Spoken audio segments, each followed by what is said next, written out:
This is Dean Winchester. I'm an Aquarius. I like long walks on the beach and frisky women. And you're watching Metal Gal Radio, episode 2. And this is Miguel. Oh, a wild Gale appeared. Hi, Gail. Yo, this thing is a bitch to shut off. Should we just keep using it? No. It's a lame-ass prop. No, look at this thing. You turn it off and... That's where you were using. The lady didn't talk. No, there's some woman that like speaks in Chinese when you turn it off. It's hilarious. Missed opportunity. Oh my god. Merry Christmas, Gail. Merry Christmas, Gail. I mean, it's the day after Christmas, but we just like keep it going in here. Even though she's more like Halloween, in my opinion. Christmas was over for me, what, like 3 weeks ago? Well, I came in here and just seeing like the Grim Reaper, I'm like, you just made really good use of him for the holiday. It looks like he's hugging the tree in her living room. I think that I put something in the stories, and if I didn't, I'm going to before I leave. On my way over here, first of all, completely different neighborhoods. Like Lynbrook, you know how it is. Like, okay, deli on every corner and cars every other 2 seconds. And on my way here, I'm just seeing horses when I roll up and everything. No, you're in the Outback. I'm in the Outback. First of all, talk about differences. You look like you just you left a Motley Crue like backstage party, and I look like I'm like a representative from Macy's.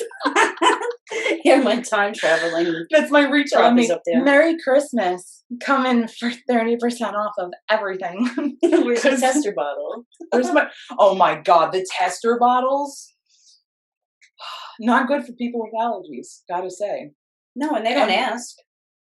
No, they don't ask. You walk in, you're barely over the threshold.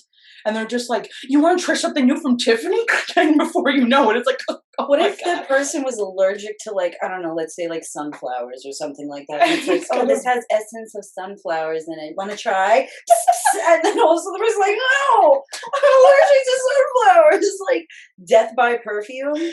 No, fuck that store. You know what I mean? No, I can't say fuck Macy's. I can't say fuck Macy's. You know why? Because I shop there. Around. Didn't a bunch of them close, or was that JCPenney's? One of them closed. I know JCPenney's was having like some issues too, but Macy's, they were always like, when I was a kid, it was always like, oh, the JCPenney is like where you can get like stuff for cheaper, and Macy's is where you go, you know, when you got $1 to fucking spend. $60 pairs of jeans. No fucking thanks. Especially as a kid, you're fucking falling all over the place, and even as an adult, I still fall. I fell the other day outside my house. It was so nasty out. It was pouring rain real quick, and then we'll get into the podcast. It was pouring out, and there was a freaking turkey outside. And I'm looking out the window for an hour, and he was trying to get over the fence, but he looked like he didn't know how. So I went outside to save his dumb ass, and it was right after Thanksgiving. And I'm like, wow, you know, this like really sucks. Like, maybe he lost a family member or something like that. So I go outside, I go to help this poor guy, and he flies right over the fence. As soon as he sees me walk over. Meanwhile, he was pacing back and forth in front of the same piece of fence for an hour. Yo. And they're supposed to be one of the smartest birds in North America. He's not afraid at all. He's really not. He's a stallion turkey. Yo, stallion turkey. Yo, do you guys know anything about stallion duck? If not, we're going to educate you. But I'm going to lead up to... because it does have to do with Avenged Sevenfold, which is definitely something we said we were going to talk about. It was just undoubtedly what we were going to cover because we absolutely love them. We've been to so many of their shows. On the way here, I was I'm playing like our A playlist I put together, and their intro for their first album, To End the Rapture, came on, and it sounds so big. And it brought like tears to my eyes, and I'm like, why am I crying? It's like, but I just think that band holds like so much nostalgia for us, just as much as it sounds moving at certain points. So I was like, oh, I gotta tell Lucy, because like that album, I don't think that one album sounds the same. It doesn't. His like screaming techniques alone, and I think, unfortunately, that's what did his voice in, was that as much as like as a fan you could sit there and say that like he sounded amazing and his screaming was so intense on that album, But with that being said, when did he get the vocal cord surgery? Focus on the camera. We're starting with a new camera today, so if you see us just randomly be like, Just hats like, off to you, with like curtsy and stuff, it's because we're trying to focus. And we are actually focused, but we should say the camera's not. We are. Keeps focusing on things in the background, which I don't know who's in the background, but it's a ghost. Your fucking house is haunted. I guess it comes with the territory. Can confirm. How could you be in like a gothic style house and not be haunted? I feel like at that point, if you were goth and your house wasn't haunted, you'd probably have a seance and like have a couple of them stay. Just be like, just to give off more spooky vibes. No, you're absolutely right. And it's just on brand for you in general, I feel. Yeah. They're drawn to me, even if it's like not a cool ghost or a demon, it's something. It's always something. It's always something in the Gale house. But that album, okay, you were saying about his voice, because that's definitely something that I feel a lot of fans maybe became disenchanted with the change in his vocals. But you have to realize, this guy, like, if you listen to like Waking the Fallen, still their second studio album still has him screaming like that. Yeah. Even when we saw him, he screamed like that. Yeah. That Webster Hall show, that was like 2005. Yeah. So Waking the Fallen came out, I think 2004, 2003. Yeah. Around there, like it's not in between, but sorry if we're wrong about that. But I'm almost positive that's the case. But it's just crazy because it's like you think, and I'm sure he sat there and was like, yo, this sounds really intense. These vocals sound like sick, but he didn't have the knowledge that he does today of course, how to professionally do that and sound just like that, but without destroying your vocal cords at the same time. I feel like a lot of people who like have gone through that, especially in the past couple of years. All these people that we love that have been singing for so long now are all of a sudden like, oh crap, I wasn't doing that right the whole time. And like, they don't know until they go to a vocal coach. Exactly. And like, you're, you know, a young fucking juggernaut, right? And you're just like, oh, this sounds so intense. Like, it feels good. Like, for the singer, I imagine, like, it's probably just an outlet, not just creatively, but maybe like any aggression that you're holding in. You know, music is therapy, whether you're listening to it or you're playing it.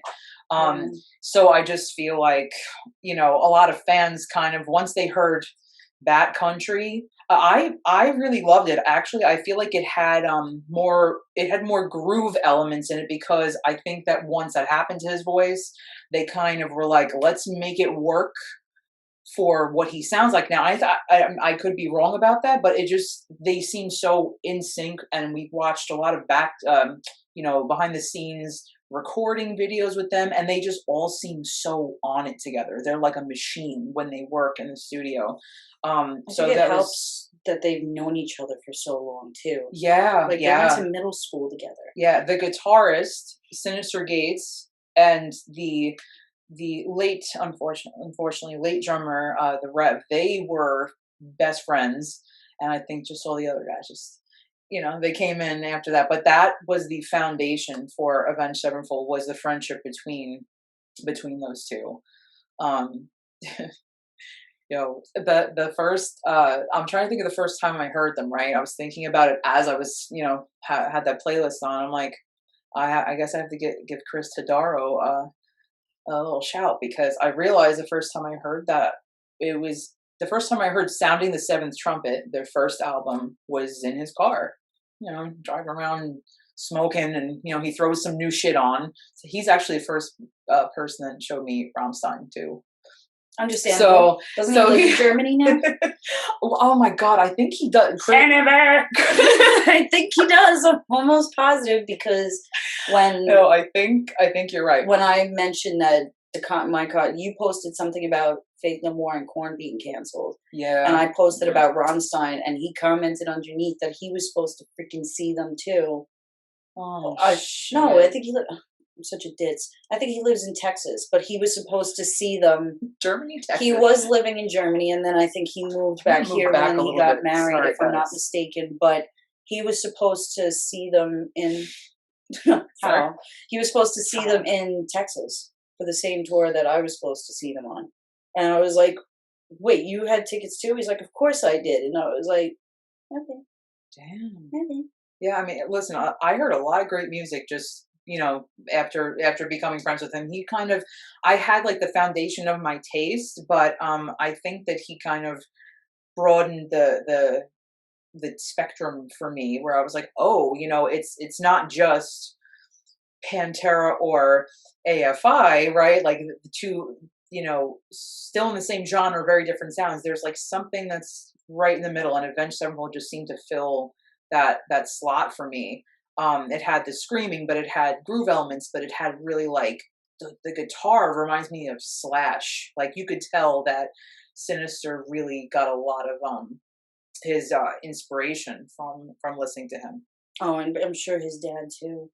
Oh Like my his God, dad yeah, was yeah. featured on Pink Floyd, a Pink Floyd album. I think it was I it Dark bel Side of the Moon. I believe it was. And Yeah, he's yeah. done a lot of studio recordings for bands, like guitar tracks for studio albums for bands that like people normally wouldn't know about, because everybody assumes that a band goes into a studio and records an album and everything is hunky-dory and it sounds great. It's not always like that. I mean, especially like back in the day, a lot of these bands would fucking party.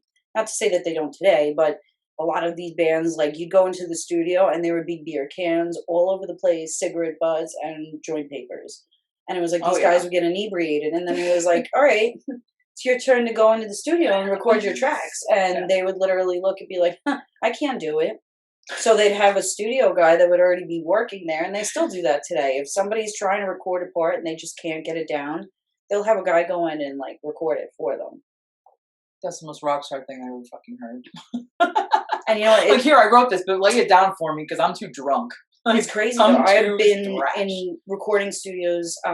Shout out to Anthony Laporto in Westfall Recording Studios. What's up, I've seen guys that work for them in particular that literally could play any fucking instrument you hand to them. And it's literally like, oh, this band came in and they decided that they really want to have like a piano on this track, but no one plays piano in the band. All right, cool. We're going to go in and we're going to add some piano to that and play it. And it's just like, it blows your mind because then you hear everything pieced together at the end and you're like, holy shit. I love a lot of layers in my music. I was trying to think of what, I mean, I guess anything that has like a chorus behind it really gets me. Like I feel it in my chest. I'm like, oh, like I think that's why I like City of Evil so much, because there was so many like not only were the lyrics and the music intense, but the combination of them together in the chorus. I mean, Beast in the Harlot. Beast in the Harlot was great. Great that, song. Like the breakdown in that and going into the guitar solo, like I still fucking remember that. Like I remember the first song that I heard from them was actually Back Country. But then I remember like it was like a domino effect after that with them. Like it was Bad Country, then Beast in the Harlot came out. And even the songs that I don't even know if they did a video for it, but like Burn It Down and Trashed and Scattered and those songs. Trashed and Scattered for me is the star of that album. It just, I don't know, there's something so like the pacing of it, and it gets me like really amped up. I don't know, it stands out to me. I have a Trashed and Scattered hoodie. Do you? Inside. I was gonna wear it, and then I was like, if I wear that, then I'm gonna have to do like costume changes in between and do my Alice. We're not Lady Gaga. Exactly. We're not there. We don't have doorways that just. Nobody will ever be Lady Gaga level on the front when it comes to costume changes. Like she's insane. She is such a wild performer. Like, oh, I would cover her if we could. Maybe we'll do a fuck off episode one day. Maybe we'll just Heavy metal lover. I mean, but she draws inspiration from so many different genres, and she's also covered, big songs like Four Non-Blondes, that song "What's Up." I watched her perform that. She's got like, she's so talented. But anyway, no costume changes. But the Trashed and Scattered hoodie. Anyway, M Shadows. Oh my God, remember our MySpace names? Oh God, I was hoping you wouldn't bring that up, and I fucking knew you were. Oh God. Lucky Shadows and Lucy Vengeance. Oh my God. What the fuck is up, man? What the fuck? What's up? Fucking high contrast, fucking this angle MySpace pictures, and then we had to add another layer to it. True story. With the names. My ex-boyfriend's brother had to Venmo me money Yeah. for my ex-boyfriend, Mhm. and he fucking sent it as Lucy Vengeance. Shut up. And I'm Okay, at that's pretty Western dope. Union for an hour That's trying pretty to figure out why this money isn't coming to me, and I'm on the phone with him. Meanwhile, he lives upstate. I'm like, Oh, where the fuck shit. is this money? Like, it's an emergency. And he's like, oh, I sent it as Lucy Vengeance. I'm like, you fucking dolt. Did you really think my last name was Vengeance? I mean, how cool would that be? That would be so And sick. at that point, I did contemplate changing it. I'm not even gonna lie. But you really thought that was my name? Yo, we did the damn thing. Shadows and Vengeance. You know what? Those. I think at first you wanted to make yours.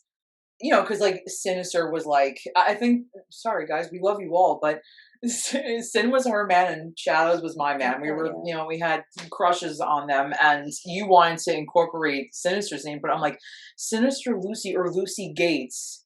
It sounds like you're either like a Sound like black metal soloist or like someone that works for like a corporate bank. Oh, I was So, gonna say like a like- remodeling company or Or something. that.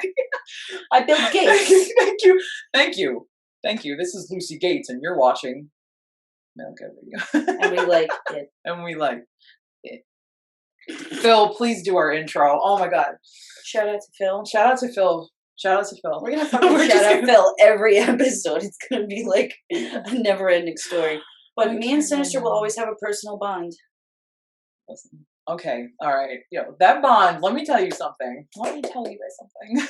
Still Doing mad the at New you York for that, thing. but it's Wait. definitely worth it. Wait, mad at me for what? For throwing my favorite bra on stage and it hitting Sinister's guitar, and then M Shadows proceeding to pick it up at the end of the song. By the way, during Beast and the Harlot, mind you. Oh shit. I'm like, should I do this? Should I not? And I literally had my bra in my hand, and she's hysterical, and she's like, "You're doing it!" Grabs the bra from me and goes, "Bing!" That was a really cute bra. I'm so sorry. You know what the It was worst part like it was like purple and black, like lace, right? Like Victoria's Secret. It was mhm. Let's not go there. I had one Victoria's Secret bra that was $40, and that was the only one I had. Oh my god! Because when you're This was buying a Kohl's bra.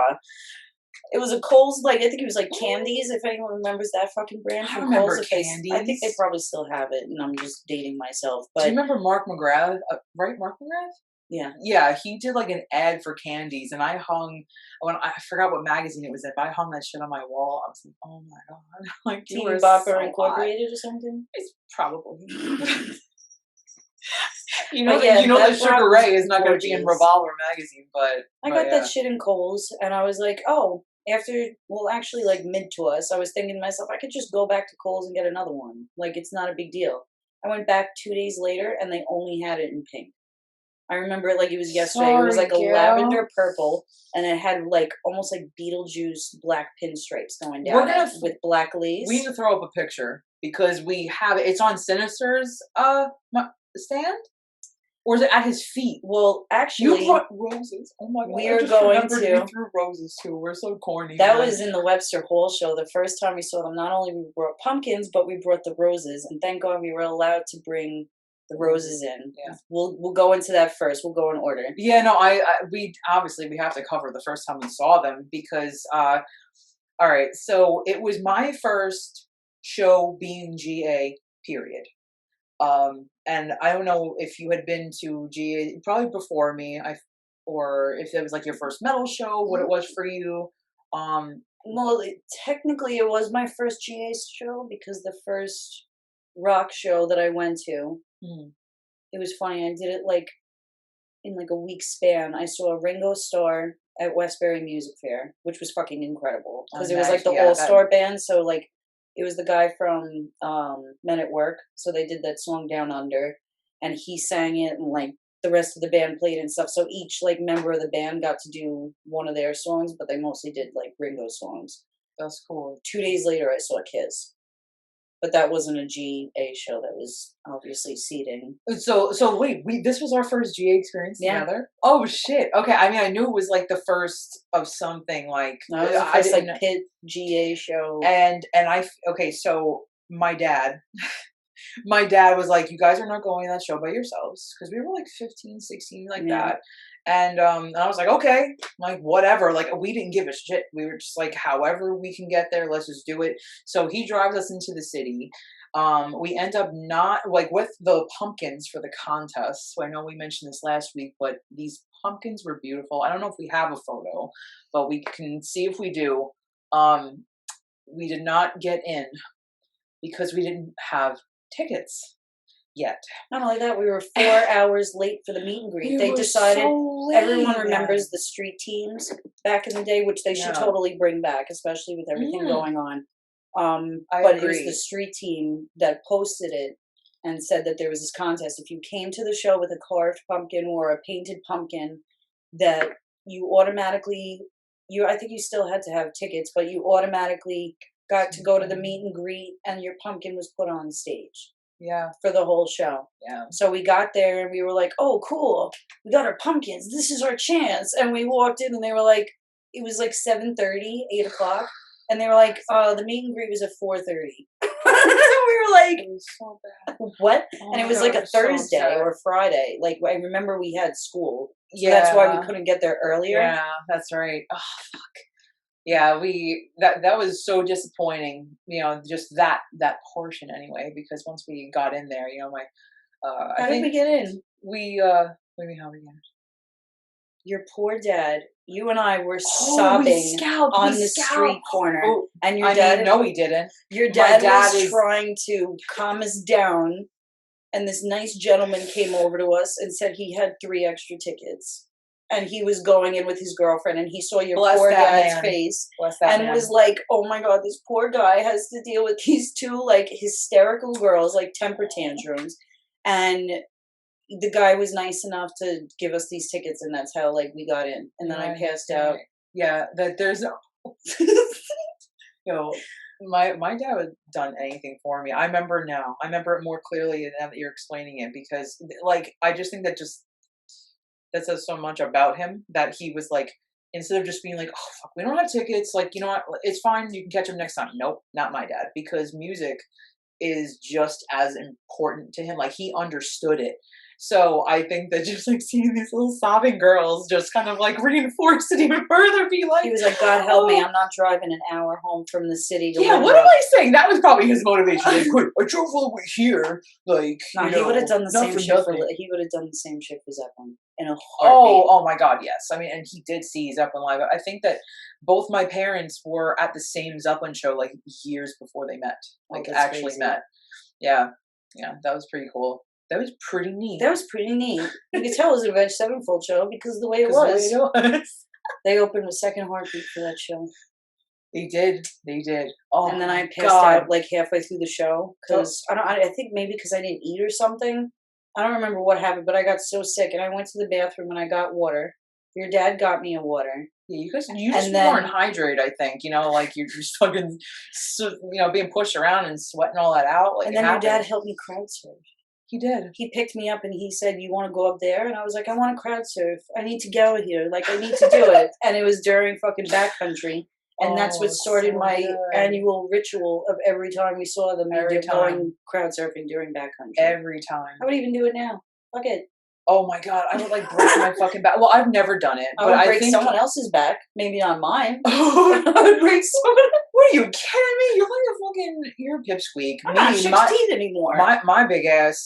Okay. I've always been tall, and I have never been like a toothpick. So I was always like self-conscious about like getting crowd surfing. But with pleasure, I will stand against the barricade with the steel digging into my ribs. It was just like, I know that sounds so like masochistic, but I was just like as close as I can get. Whatever. Like I'm gonna do what I can do what I have to do rather. Because I just love being up close. Like I know there's some people that like to, you know, chill in the back. Like good for you. You know, you can enjoy it back there. You can't fucking hang with us, sorry. You can't hang with us because Sorry. Like I know you're trying to be nice about it, but you can't fucking hang with us. no, you can't. I mean, like insert sound effect here. Wah, wah. That's what I think of when I think of the people that say wah, wah. Womp womp. Yeah, I don't know. It's Go just and watch it on fucking YouTube then. Like I just feel like, you know, you paid whatever amount, you know, at that point it was like 20 something dollars, but even now you paid that money, like, fucking, don't you want to be as close as you can be to the people you came to watch play? Like that's my reasoning. And when you, in fact, when that pit initially started up, my dad was actually standing with us, Oh, yeah. but then it started up. He was so confused. It started up, and he was like, "What the fuck?" Like, he just got shoved. My poor dad, like, all the way to the right. And then at one, like, I kept my eye on him, my peripheral, and I saw him like chilling by like the bar at the side. But he had his eye on us too. And then he was smiling the whole time. Yeah, he really was. Yeah. He was like, I love this. I love seeing you guys like in your element, in your fucking like glory, just hanging. Yeah. And that was the last time he came to an Avenged Sevenfold show. That was the last time he ever came to Avenged Sevenfold show. We went to other shows with him after that, but we were Avenged seated. Sevenfold. We were seated, but I think that we were only seated because I'm trying to think if they even had GA at Stone Temple Pilots. They did. Sure. It depends on. It was like, PNC. I think they did it, but it was a small section. Yeah. And I remember they were like really expensive, and we at that point we were like, it's okay if we're there. Like we'll just get like maybe not as expensive seats. Which I mean, good thing we didn't go in the pit for that show. Was that the STP show with the horrible pizza? That was the horrible pizza, my God. and that's when PNC, Scott Weiland relapsed. PNC, we really poor Scott, man. Struggled the whole damn life, but I love him. I love him so much. Yeah, freaking. He added a real flair. It's strange because Scott, I feel like he evolved in a way that I didn't foresee, because I feel like he went from looking very grungy, but then somewhere along the way there was like, I almost want to say like a feminine touch to how he dressed. Oh, the Days of the Week video. That's why I'm smiling right now. Because I just pictured like, I don't remember if it was a guy or a girl, but the person looking through the window and him like sashaying his hips in the living room. Like, like that was the best. No, like imagine if that was your neighbor. Oh my God, I would love it if Scott was my neighbor. He had a daughter named Lucy. Imagine if that was my real dad. Oh my God, I would have came up with that. Hold on. Oh my God, if that was my dad, and I didn't know this whole time, imagine. No, it's not right. Kill Bill sirens play. Literally. I can't right now. But what was the next time we saw Avenged? Was it Hammerstein? Oh, I was actually going to say Starland. I thought they were Starland because then your dad drove. Didn't he drive us? He did, but he didn't stay. Well, what happened? What happened? My stepmother, when I said that we wanted to go, Carolyn, she's not going to listen to this. Sorry, Carolyn. We didn't like you, but like, sorry, we didn't like you. Be well, my child, but we don't like you. She heard that I wanted to get tickets to go, and I asked my dad, and she was like, "Oh, we should all go together. It'll be like a family thing."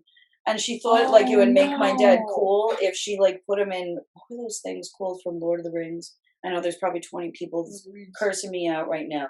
Those like ogre-looking creatures in Lord of the Rings. Oh my God. It wasn't the ring rats, but it was those other things with like the face paint. I know what you're talking about. So she had a t-shirt of one of those creatures, and had my dad wear that to the show because she thought that it would look metal, which, not for nothing, it did look pretty metal. Actually. Compared to like one of his little famous Pocket Haynes t-shirts with the flannel.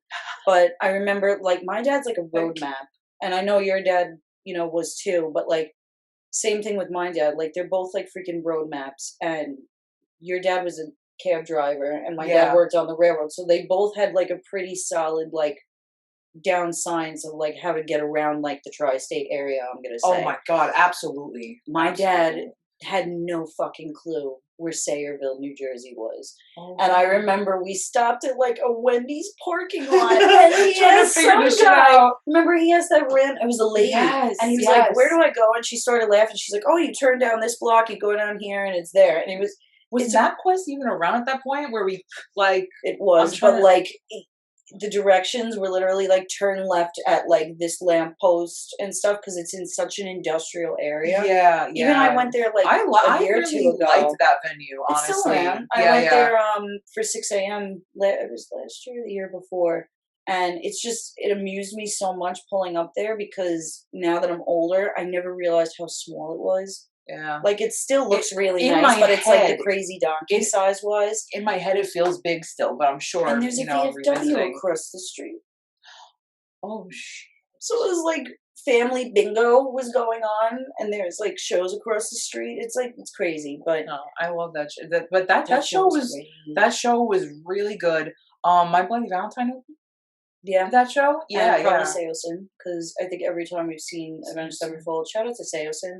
I know they're probably not a band anymore, but like, you've seen you guys are 30 awesome. times, right? Like, Yeah. about Yeah, we really have, like, a bunch of times. I'm struggling to remember which one came after, because I'm trying to think. Was it still no?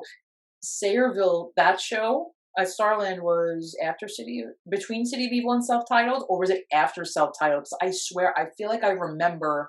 it was before Self-Titled, because Okay. Self-Titled, we saw them, it was, The Coliseum with my brother. yeah, That's right. the Hammerstein and Yeah. Roseland show after the Sayreville show, that was still, I think they played a couple songs. If not mistaken, I think at Roseland they played Critical Acclaim. Oh my god. So they did that, but The they Rev also, has some insane vocals. dude, I feel kind of bad, but didn't we skip an entire album? Maybe because we didn't like it?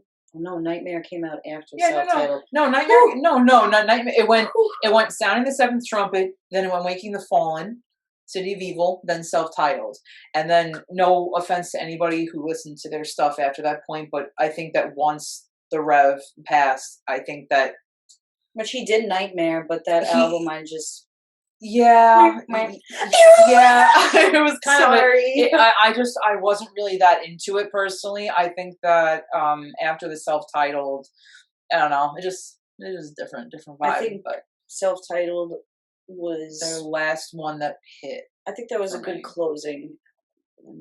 Yeah, sorry, focusing. Like, I like Hail to the King was really no, good. you know, okay, no, But I'll take it back. But that was a comeback album. Yeah, that was a comeback album. Hail like, the they should have King. ended with Self-Titled and then been like, you know what, we're gonna do a reunion. Like, yeah, and then came back with that, which they kind of did. But like, Nightmare was. I don't know, it just wasn't. Nightmare was a nightmare. Yeah.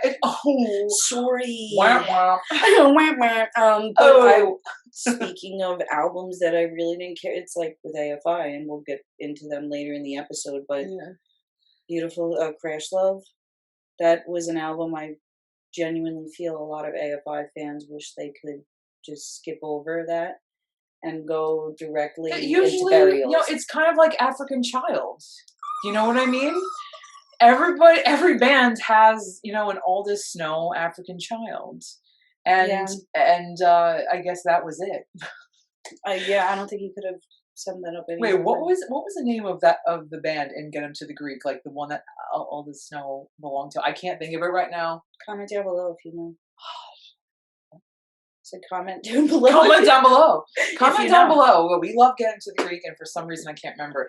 But I want to say, out of, you know, so the Webster Hall show was just you know, an amazing experience in itself, being like the very first.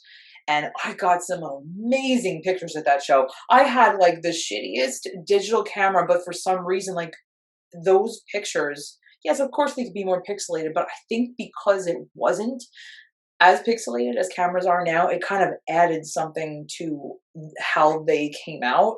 I don't know. It Didn't just that camera last for every show? Forever, every show. I was at the point where I had duct tape at one point over the battery compartment because it like fell out or cracked or something while we were pushing each other around in the pit. Or down. Listen, bring it back to Phil. Just kidding. We'll blame Phil. Yeah, she loves blaming Phil for everything. You know what? You guys need to make peace already. I had enough of this. And here he is. Yo, you're fixed. What would you do? What would I do? He was just sitting in the living room having some Cheez-Its right now. Shut the camera off, first of all. Keep it rolling. No, I don't want this documented. I do not want my reaction documented. Of course you do. It would just be really embarrassing. You know what? What would I do? I wouldn't be able to talk. I would flat out have a panic attack right now. That's me right now. Sorry, I was just thinking of the Shaggy song stuck in my head at the same time. What? I swear to God. Okay. I would sing it, but YouTube will probably flag it. Oh my God. No, we love you guys. I mean, we love you guys. As we were sitting alone, crying on the bed before, because we're hungry.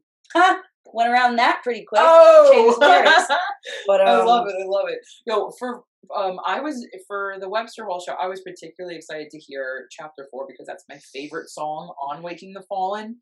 Like sounding the seventh trumpet was good. It was a little bit more screaming than I care for, but it was still a good album.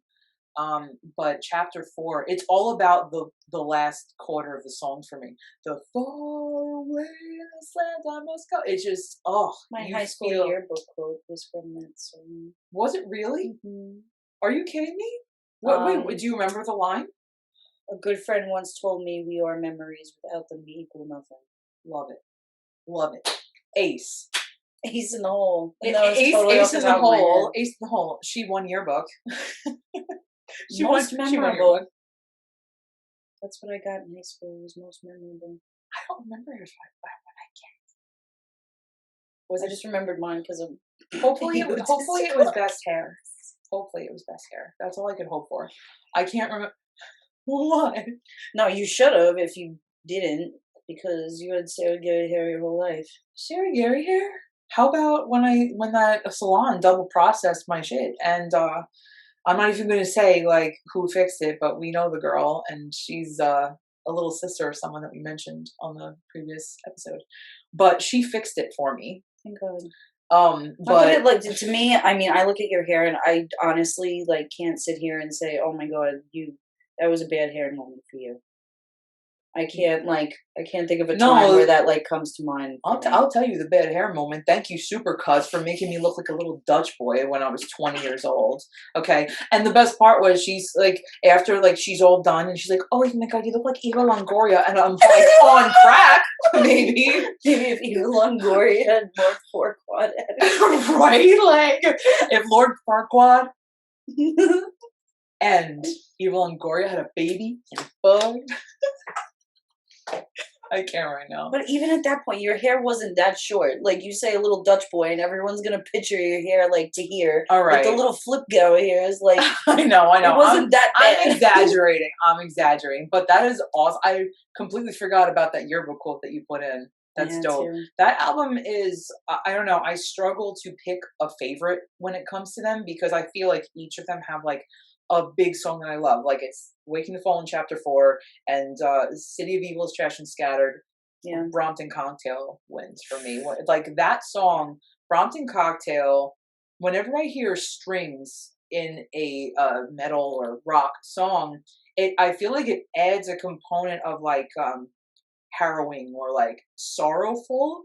Yeah. Even though string instruments obviously sound really beautiful and moving, but when you add it to a song that's, you know, Brompton Cocktail details a man living his last moments and reflecting on his life, just wanting that, like, you know, if I'm going to go out, let it be with a Brompton Cocktail, which I believe is a combination of like heroin and coke, something like that. Someone correct me if I'm wrong. I'm sorry, but hard drugs mixed together. Hard drugs mixed together is a Brompton Cocktail, but not a Jeffrey. And it's, oh my God, you stroke the furry wall when you smoke a Jeffrey. I still haven't smoked a Jeffrey. I will never smoke a Jeffrey because that has too much shit in it. I would end up in a hospital. That's just me. But that song is, I feel like M. Shadows has always had a talent for telling a story, like in the most gut wrenching way. In a gut wrenching way. But you feel like even though he's using terms like "I can't feel my face," like he's saying I, but you feel like, I don't know, that you get like vivid images into like that character, so you could like feel it from his point of view. Feel from his point of view, but for me, it also kind of feels like he's speaking for someone else that can't no longer talk about it. Like I don't know. Ooh, I never even thought of that. That's intense as fuck. Right? Like with Brompton Cocktail, especially, you know, it's like, I don't know. I get I don't know. I think I think we need a segment called Head Movies, and that's I got that from Tropic Thunder. So if you guys aren't like With the Times, because that movie came out, if you what, guys aren't 12 with the years ago? times, but head movies is just like what it's exactly what it is. It's what you see in your head or construct in your head. But there are some songs that paint such vivid images for each person individually, or you can kind of see like a little music video like in your head as it's happening. And not only great songwriting like does that, but it's like the sound, like the string instruments. Again, I'm bringing it back to just It's the imagery. It's the whole. You literally put yourself like in that scene yeah. of all of that, and it's funny you say that because I listened to Gunslinger the other day, Mm. and I got like that same feeling from that song. Like I literally pictured being a man like in the middle of a war, writing to his loved ones, saying, and I'll be coming home to you. Like just like I can't even begin to imagine like what that is like, being somewhere because you feel like it is your duty to be there to protect your family and your entire country back home, but putting yourself at that risk, putting yourself in the middle of these like gunfires and explosions and stuff, to give yourself a name, to like be honorable, like that's got to be like one of the craziest feelings, and all the power to the people that do that, because Absolutely, because I would shit myself going into battle. yeah, like I can't even I'm deal with just fireworks on the 4th of fucking oh July. my god. And then like Well, like granted like a war. it's No you got to thanks. just be built. Certain people are just built for that. And True. I have so much respect for people that put themselves Oh, me in the too. service, and so that song for me, that definitely it's like, yes, we can't ever imagine what it would be like to be in that position, but the song is so vivid and colorful in its description that you can almost feel and you can almost taste, the dirt under the soldier's fingernails. Like it really, I don't know. No, I totally get It that. hits. It's It intense. hits. And I think another star of that album for me, because I like the Revs vocals so much, is Critical Acclaim. I think the first time we heard that, we were like, who is that? Because, he sings the chorus. It didn't hit me right away.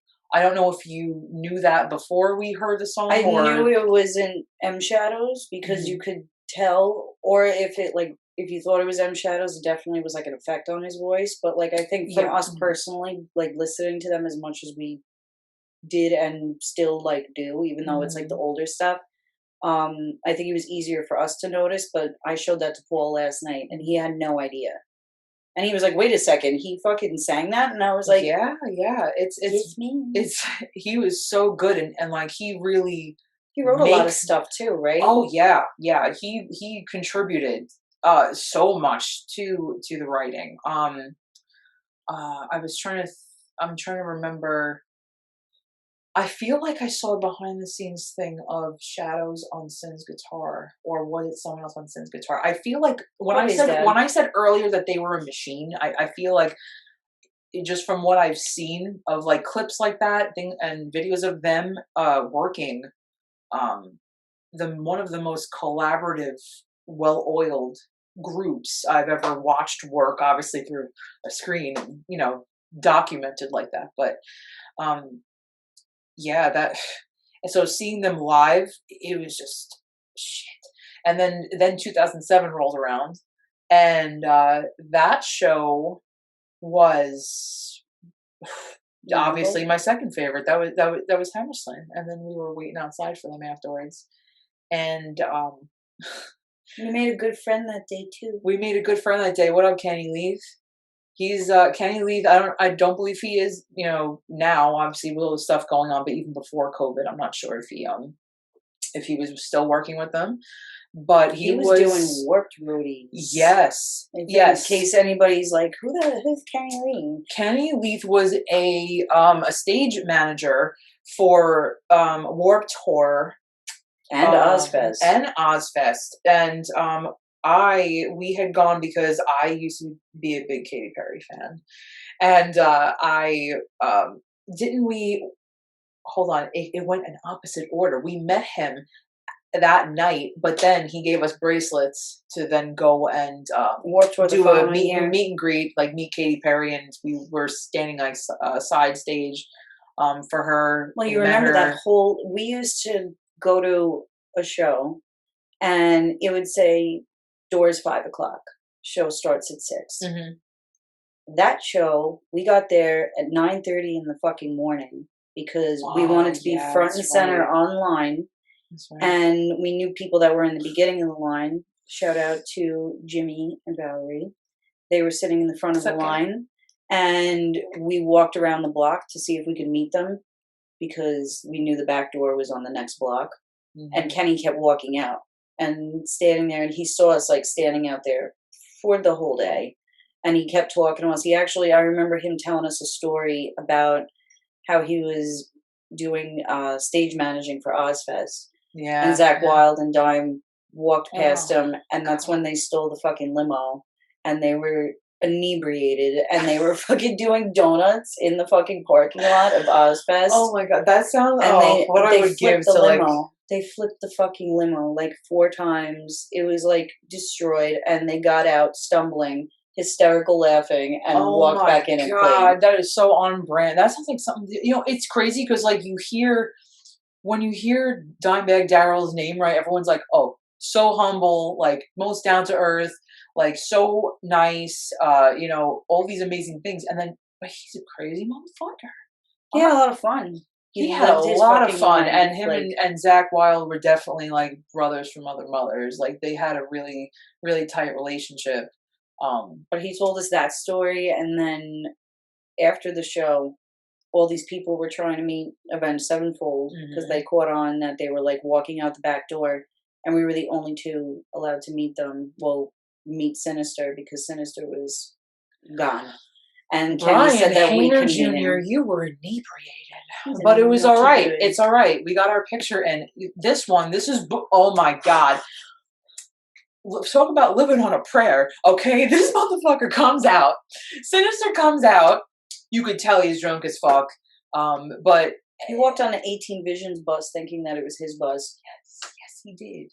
I think earlier in the night, before we get to like the actual picture taking, there was some guy that was working on the tour bus, and he actually took Sinister's sunglasses and let me wear them just so I could take a picture wearing them, and he put them back in the tour bus, and I was like, yes! Oh, I wanted to keep those fucking things, but there's no way. You just ran. What would they really have done? Okay, chest you down. But not only that, I was just thinking, okay, like I could run with these sunglasses on, but then that would mean like I don't meet them. So I'm not. I would rather meet them versus taking an item of his. I hope you treated those sunglasses well. Not only that, I think I could speak for myself and say that I would definitely most likely fall. Oh, absolutely. Without a doubt. If it was any other time, I would have just freaking ran and it would have been fine. But like, given the situation, I definitely would have fallen. Oh, God. I handed them back and I was like, all right, like, thank you so much. Great. Now we're waiting by the door. Sinister came out second. Didn't he come out like after everybody? Or was he the first one out? I can't remember. I can't remember the order. I think M Shadows was one of the last people. Oh, either that or the Rev. Yeah. So Sinister comes out, and Lucy and I just one on his left, one on his right. Lucy just lifts the camera and just selfies it, and we were just praying to God that it came out, because obviously this is before smartphones and all this shit, so we couldn't. There's no way to see if we're in frame or not. But this picture came out. It was the best probably picture we've ever gotten with anybody. We will post it on the Instagram. We will post it on Instagram. The best part about that was I was like, thinking about that story last night. Yeah. We asked him for a picture when he walked out, and he looked and he was like, "Yeah, no problem. Come on, let's go take a picture." And I don't want you to spit the water out. He walked away. Yeah. He was like, "Hey guys, let's take a picture," and then turns around and and it wasn't in like he was trying to be mean. Drunk people, man. But he was gone. No, he was. He was So he gone. was He had in a the good midst of night. walking. He just got off 18 Vision's bus, thinking that it was his own bus, and went to start walking towards his bus. And that's when we like jumped in and like got the picture with him. Oh, And yeah, he happened yeah, to yeah. like look up at the camera, and he like it looked like he knew what was coming, and like it wasn't like he had like a dumb face on or anything. It was like Oh, he yeah, no, it was he like he knew. posed for the picture. He knew. Like, And I don't know. I feel like he stunk of like whiskey.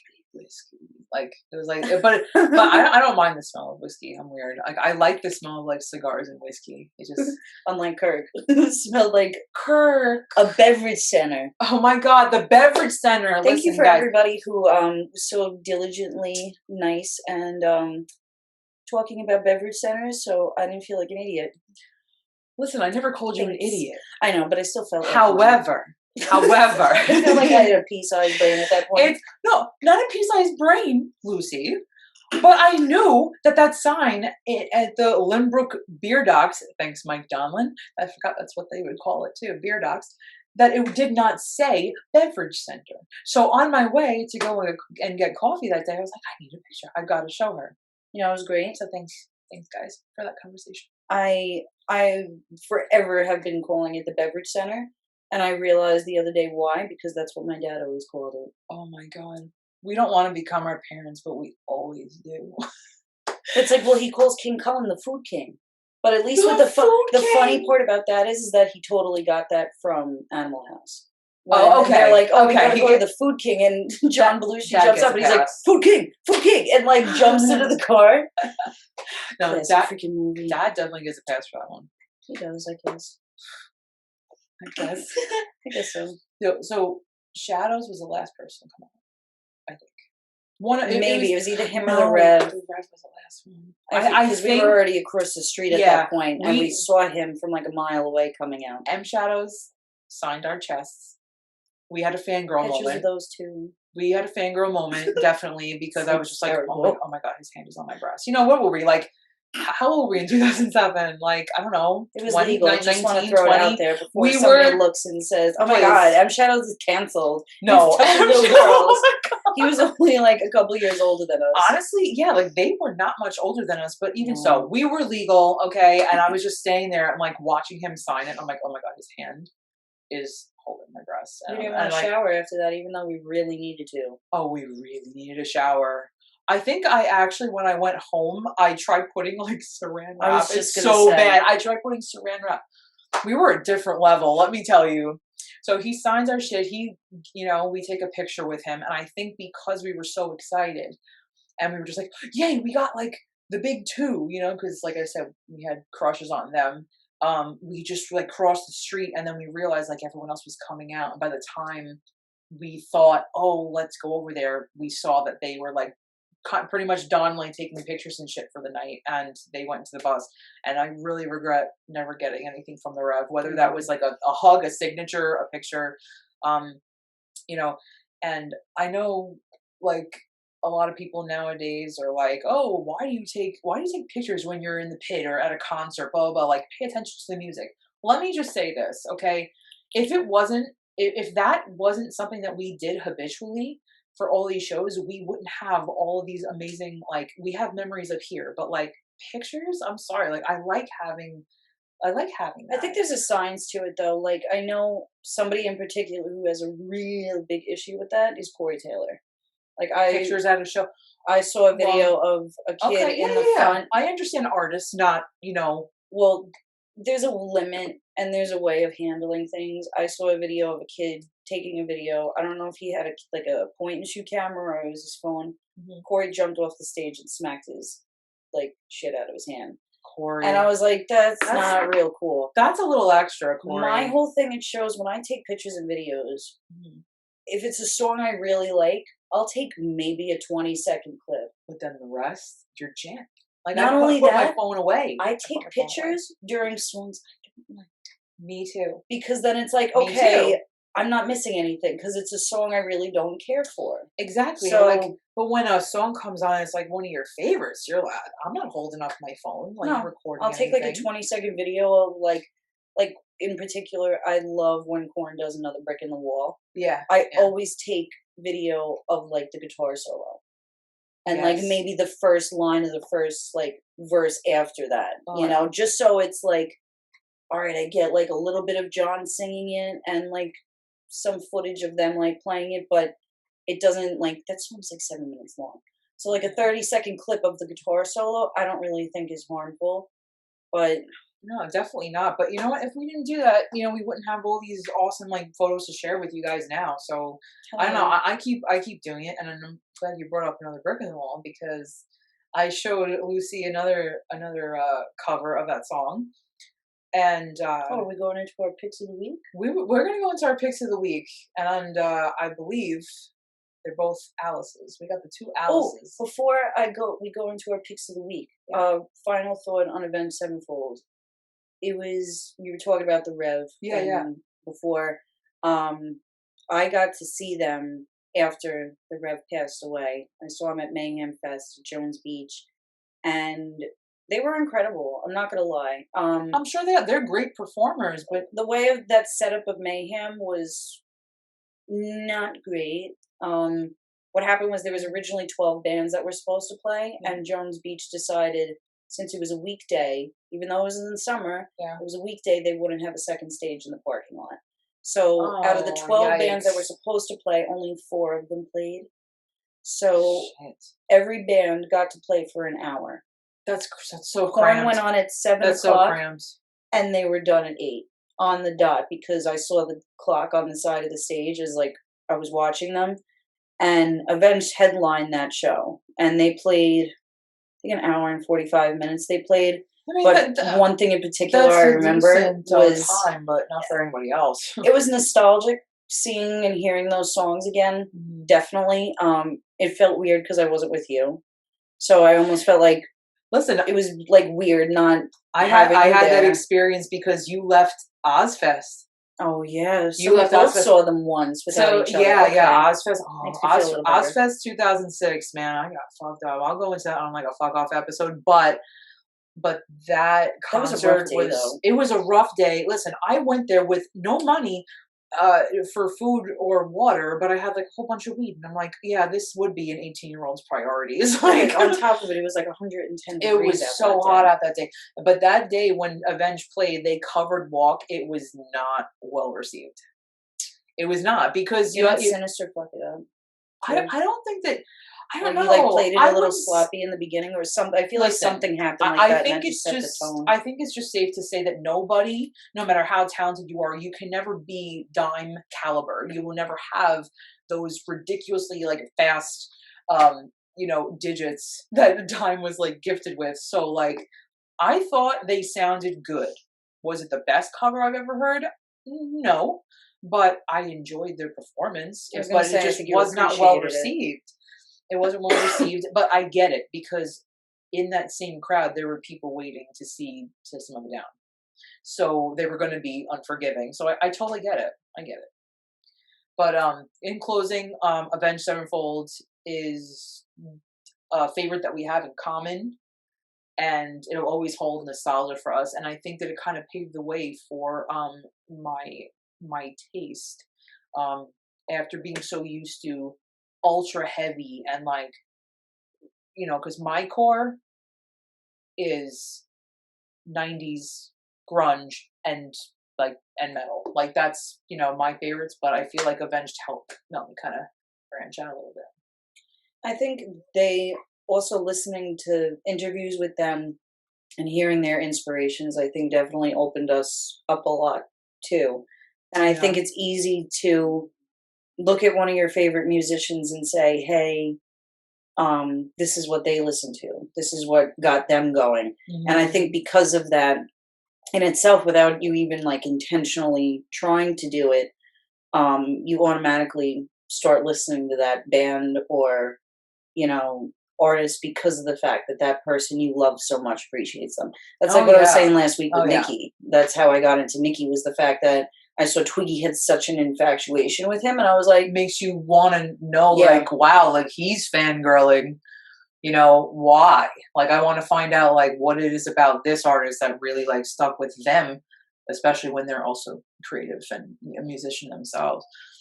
Also, one of the best behind the scenes things with Avenged Sevenfold has to be when they are, when Sinister and the Rev are drinking lots of Jaeger, and We're gonna link that down below. we're gonna link that video because I just feel like it's better viewed with no preface. So we're gonna do that. But that is so true. it really is. It's better digested not knowing what the hell you're about to watch. But they're very funny individuals and grounded, and yet they're total fucking rock stars. So Yeah. But they're definitely part of the Gale crew. they're part of the Gale crew. That's cool. Even if you're not wearing eyeliner anymore, yo, I think Sinister and Shadows married twin sisters. They did. They did. They married twin sisters. That's a little fun factoid. A little weird fun factoid, but imagine if that's like the two of us marrying twin brothers. Oh my god. That is a little. Do you think like they planned that? And I'm talking about the girls. Like, because Valerie and Shadows were together since what, like 6th or 7th grade? They were there since, they were high school sweethearts, and I feel like it predates, like, the high school. So that's understandable. They're so fucking cute, though. They have such a cute little family. So does the Sinister. Like, their families, oh my god, and those kids are so where cute. They're coming from. I know. That's why. But, like, and the two girls are very, very beautiful, too. Like, I'm just like, how fucking cute can you get? Imagine sitting there and being like, oh, yeah, well, I have a guy for you. It's my boyfriend's brother, twin brother. And I think, they're twins, but I think, if I'm not mistaken, I could be wrong, I feel like one of them had a set of twins. I think it might have been, I think M. Shadow's kids, 2 out of the 3 boys, I think, are twins. We're going to have to research that, but still, that's got to be, like, insane. Imagine if we married, like, we wouldn't be able to marry twins. Oh my god. Imagine if Till and Phil were twins. Till and Phil, oh my god. Listen, we want there to be, like, a show where Till Lindenman, sorry, I mumbled that. Till Lindenman and Phil and Salmo have, like, a little show. Like, Till and Phil show. I just feel like, what a ball that would be to experience. Blast in a glass. That's a blast in a glass, Gail. Before we get too off track, I think we should talk about our picks of the week. It's very easy to do a whole 3-hour podcast on Till and Phil. It really is. So we're gonna go. I'm gonna jump into Alice because you had mentioned another brick in the wall, and that another brick in the wall. Lane Staley of Alice in Chains. The last thing that he ever recorded was with a group called Class of '99, and it was another brick in the wall on the soundtrack for this '90s movie called The Faculty.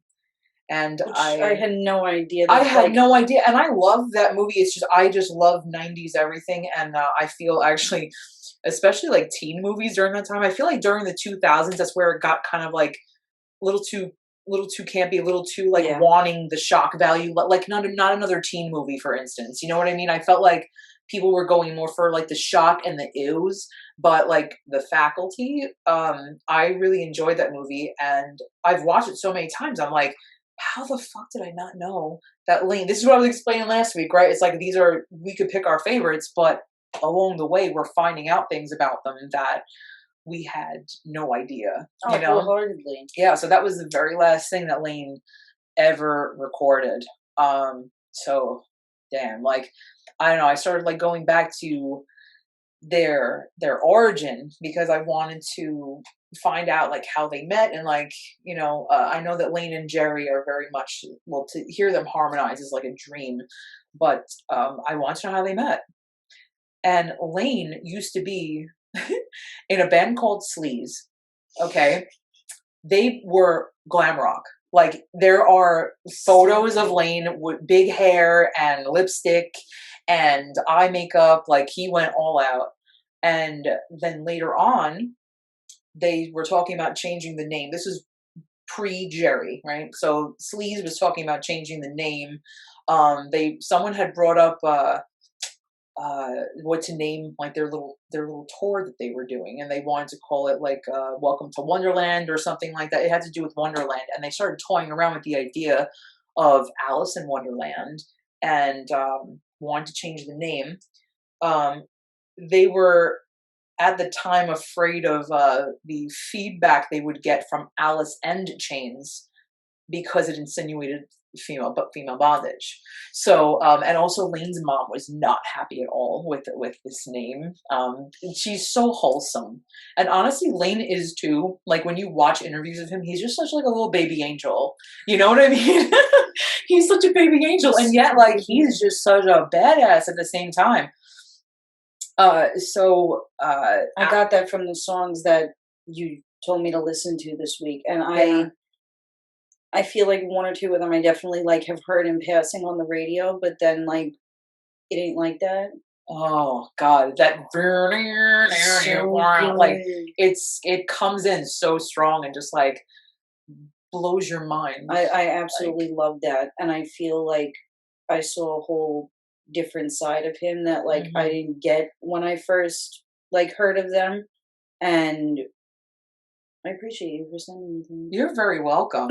You're very welcome. Oh, they're good. Well, I think that most of the stuff that you have heard, is from their album Dirt, which is definitely it's decidedly more like moodier in its sound. But Facelift, their first album, that it's not quite there yet. Like in certain songs, you could hear where it's headed and what they could possibly evolve into, but they're probably still trying to like find their sound at that point. Yeah, but even then, like Lane's biggest influences are actually Prince and Bowie. And that's crazy, right? Like those are like his idols. So, and that's not to say that Facelift cannot stand tall on its own. I think again, I'm hard pressed to try and pick a favorite because I feel like that's always an argument. You like Facelift, you like Dirt more. They're two completely different albums. I can't pick. You can't, because as much as it's from the same band, it's two different things. It's like saying, oh my God, which fruit do you like better, apples or oranges? It's like, I mean, yeah, you could have a preference of which one maybe you like better, but if you are obsessed with fruit and like fruit, you're going to like both of them. You know? Yeah, so absolutely, it's like, absolutely. You know, and Dirt, you know, there were a lot of addiction-centric lyrics on that album, which, you know, contributed to the sound and the mood of it. But Facelift feels more up to me, even though their first track that came out was called We Die Young. And then the last track that they ever recorded together was called Died. And when I found that out, I was like just chilling. That's intense. And We Die Young was originally on after I'll go into how they met so I could tell you about We Die Young. But Jerry at the time was homeless and looking for a place to stay. He joined one of his buddies at an Alice in Chains show. It used to be spelled apostrophe N. Because of the female bondage worry that we had, that they had. So, and he met Lane at that show, and Lane at the time was staying at Music Bank, which was a recording studio. Okay, so it's a recording studio with 50 rooms in it, and they stood in there together. At the time, they were in separate bands. Lane hooked up Jerry with Sean Kinney, who's that now is, you know, that's the drummer of Avenged. Did you hear me? of Alice in Chains. That would be insane. Woo! That would be nuts. Oh man, missed opportunity, Avenged. You know, that would have been like a nice like tribute. You know what I'm saying? Like But so they stood at Music Banks together. They recorded. They were in separate bands, and Lane had like a funk band. Okay, this guy is so versatile. Like when I found this out, I was like, what? And he wanted Jerry to play guitar as like a side thing for the funk band, and then in turn, Jerry was like, all right, I'm gonna form this band with Mike Starr and Sean Kinney, and I would like for you to sing for us. It was going to be like a little trade-off. In the end, Jerry really wanted the commitment from Lane, so he started auditioning like really shitty singers in front of him, like horrible singers. And the last straw for Lane was they brought in a male stripper to audition. Oh my God. Where's that guy today? He's probably like I don't kicking know. his own ass. Oh God, he's probably kicking his own ass right now. He's probably oiling it up because he's probably still a stripper. But oh my God, could you imagine? There he is on the pole, fucking dancing a rooster. That could have been me. That could have been me. Like our man in the box. Or he tells people that it was him. Oh my God. Like those ditzy girls that have no idea. They're like, oh my God, that's you? Wow, that's so cool. Like not knowing that like the singer passed away like years ago. Oh my fucking God. Sorry, stripper. You were just for memes, because in the end, you were auditioned to pressure Lane. They actually went to go and record like a demo, whatever, and at that point, it was kind of delayed for a bit because it was like the biggest cannabis raid in all of Washington State, so they had to hold off because the studio was shut down. And then, so by the time they recorded the demo with that song "We Die Young" on it, they called it the Treehouse Tapes, and I thought that was very clever. That's so call it the Treehouse Tapes. That demo landed in the hands of Soundgarden's manager. What? Yes. Wow. And after that, they were signed to Columbia, and that EP came out, and they just Facelift wasn't like an immediate because they put out the We Die Young EP, then Facelift. It wasn't an immediate hit, but as soon as the Man in the Box video hit MTV, it fucking, that was it.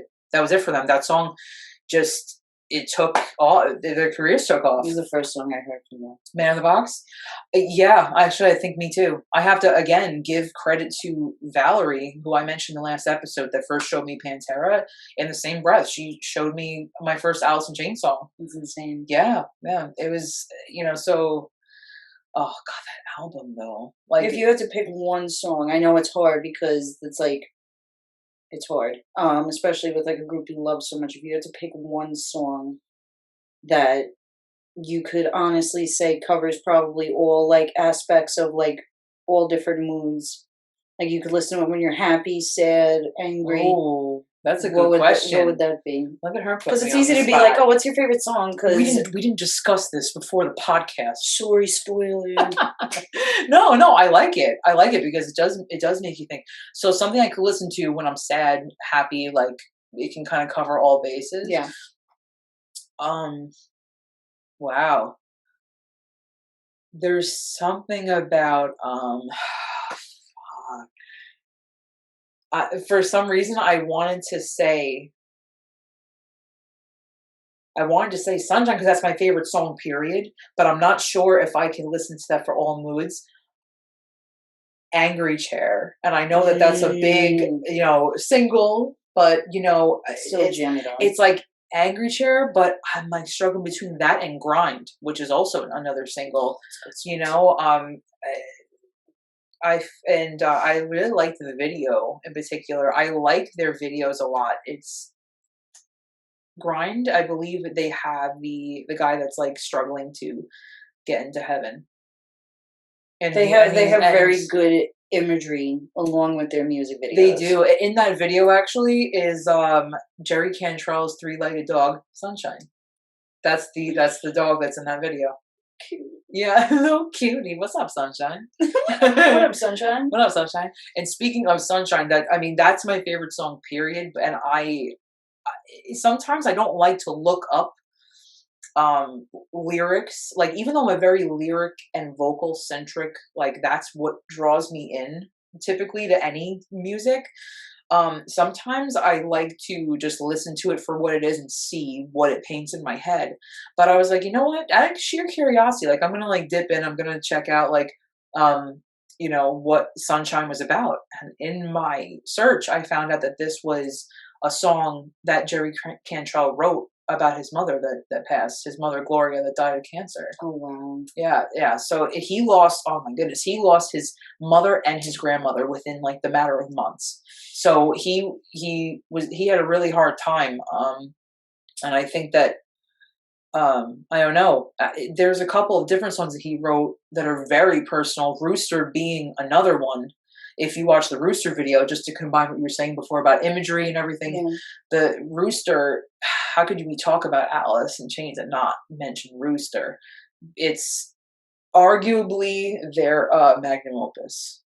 Yeah. You know, like maybe that's another song I could listen to no matter what mood. Honestly, but that video features his dad, he's a war vet, and Rooster was his nickname when he was in the service. That's awesome. Yeah, yeah. But now, out of all of the songs that you just listened to, period, it doesn't even have to be one that I sent you. But like, what was something like? Would you say that it ain't like that? Was that like it for you, or is there like a favorite that maybe I didn't include in the bunch? You didn't include it in the bunch, but I have to go back to my natural instincts, and No Excuses is definitely like my favorite. There's something so light and charming about the guitar, but something just hits you. Yeah, yes. So, you know, but it just fucking hits you. It just fucking hits you, man. Like, it just, I don't know. That riff is just, I don't know. It's intoxicating, as like cliche as that might sound. Like, I was listening to that on the way to work the other day. It sounds like a grunge lullaby or something. It was like the sun was just coming up, and like it was just like, I just wanted to be sitting on a riverbank with the two of them and fucking like have them doing it acoustically. That song might actually have one of my favorite lyrics ever by them, and it was "You, my friend, I will defend, and if we change, I love you anyway." And I thought that was just so sweet. And Miguel, but I love that. It's a very sweet song, and I think that at that point the band was definitely facing difficulties when it came to touring. They actually did not tour at all for their self-titled album, because, and of course that only added to addiction rumors and like what was going on with them. So during that time, I'm trying to think, during the self-titled Lane,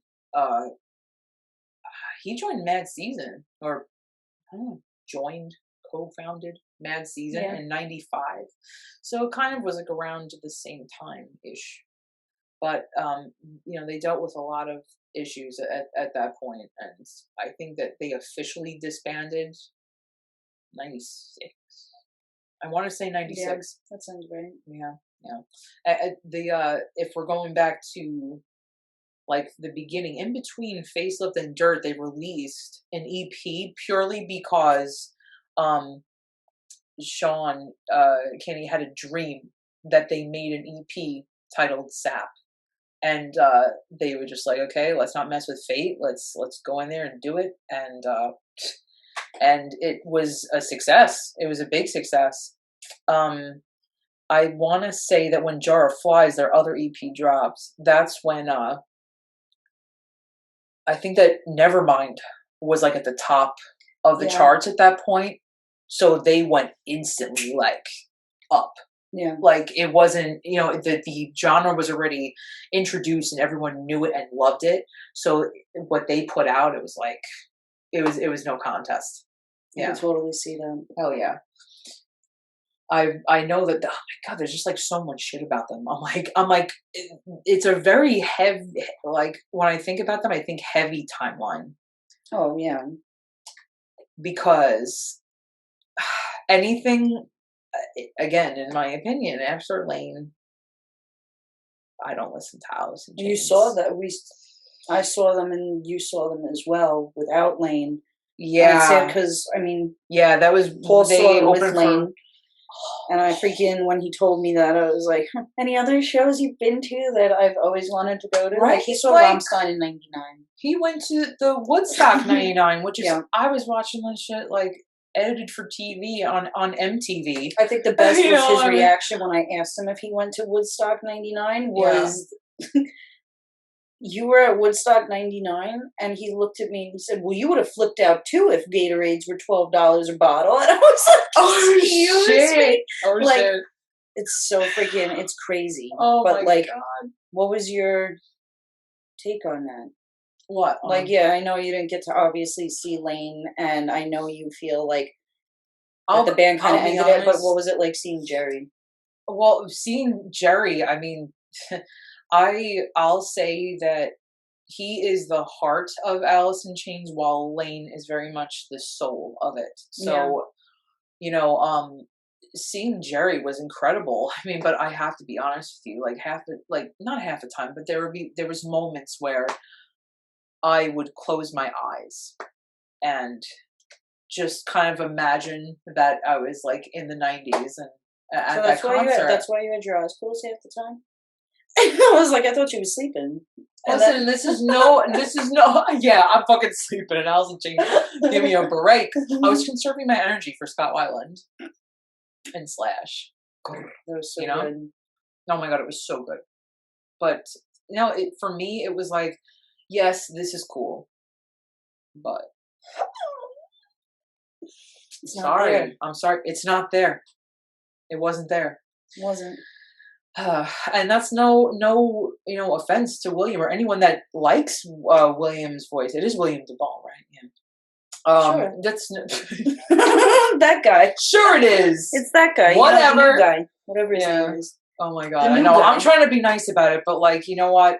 No, all matter of respect. He had to have some finger of talent challenge. Of course. Of talent in order to get into that band. Like, the guy. I'm sorry. I think we just made a new meme. A little challenge down. Oh my God. But it's kind of like the dude that freaking replaced Steve Perry in Journey. Like, it's just not. It's not the same, but like obviously there's got to be like they didn't just show up and were like, hey, can I do some AIC? And then but here's what I. But I get it from your point of view, because if he's trying to sound like Lane, if Till retired and they had some guy like take over his spot in the band, because a lot of the members are like younger than him, so if they had someone like replace him, if he just decided to like go and do Lidman and like not do Rammstein anymore, like I would lose my fucking mind. Oh my God. I'd be like, who is this guy?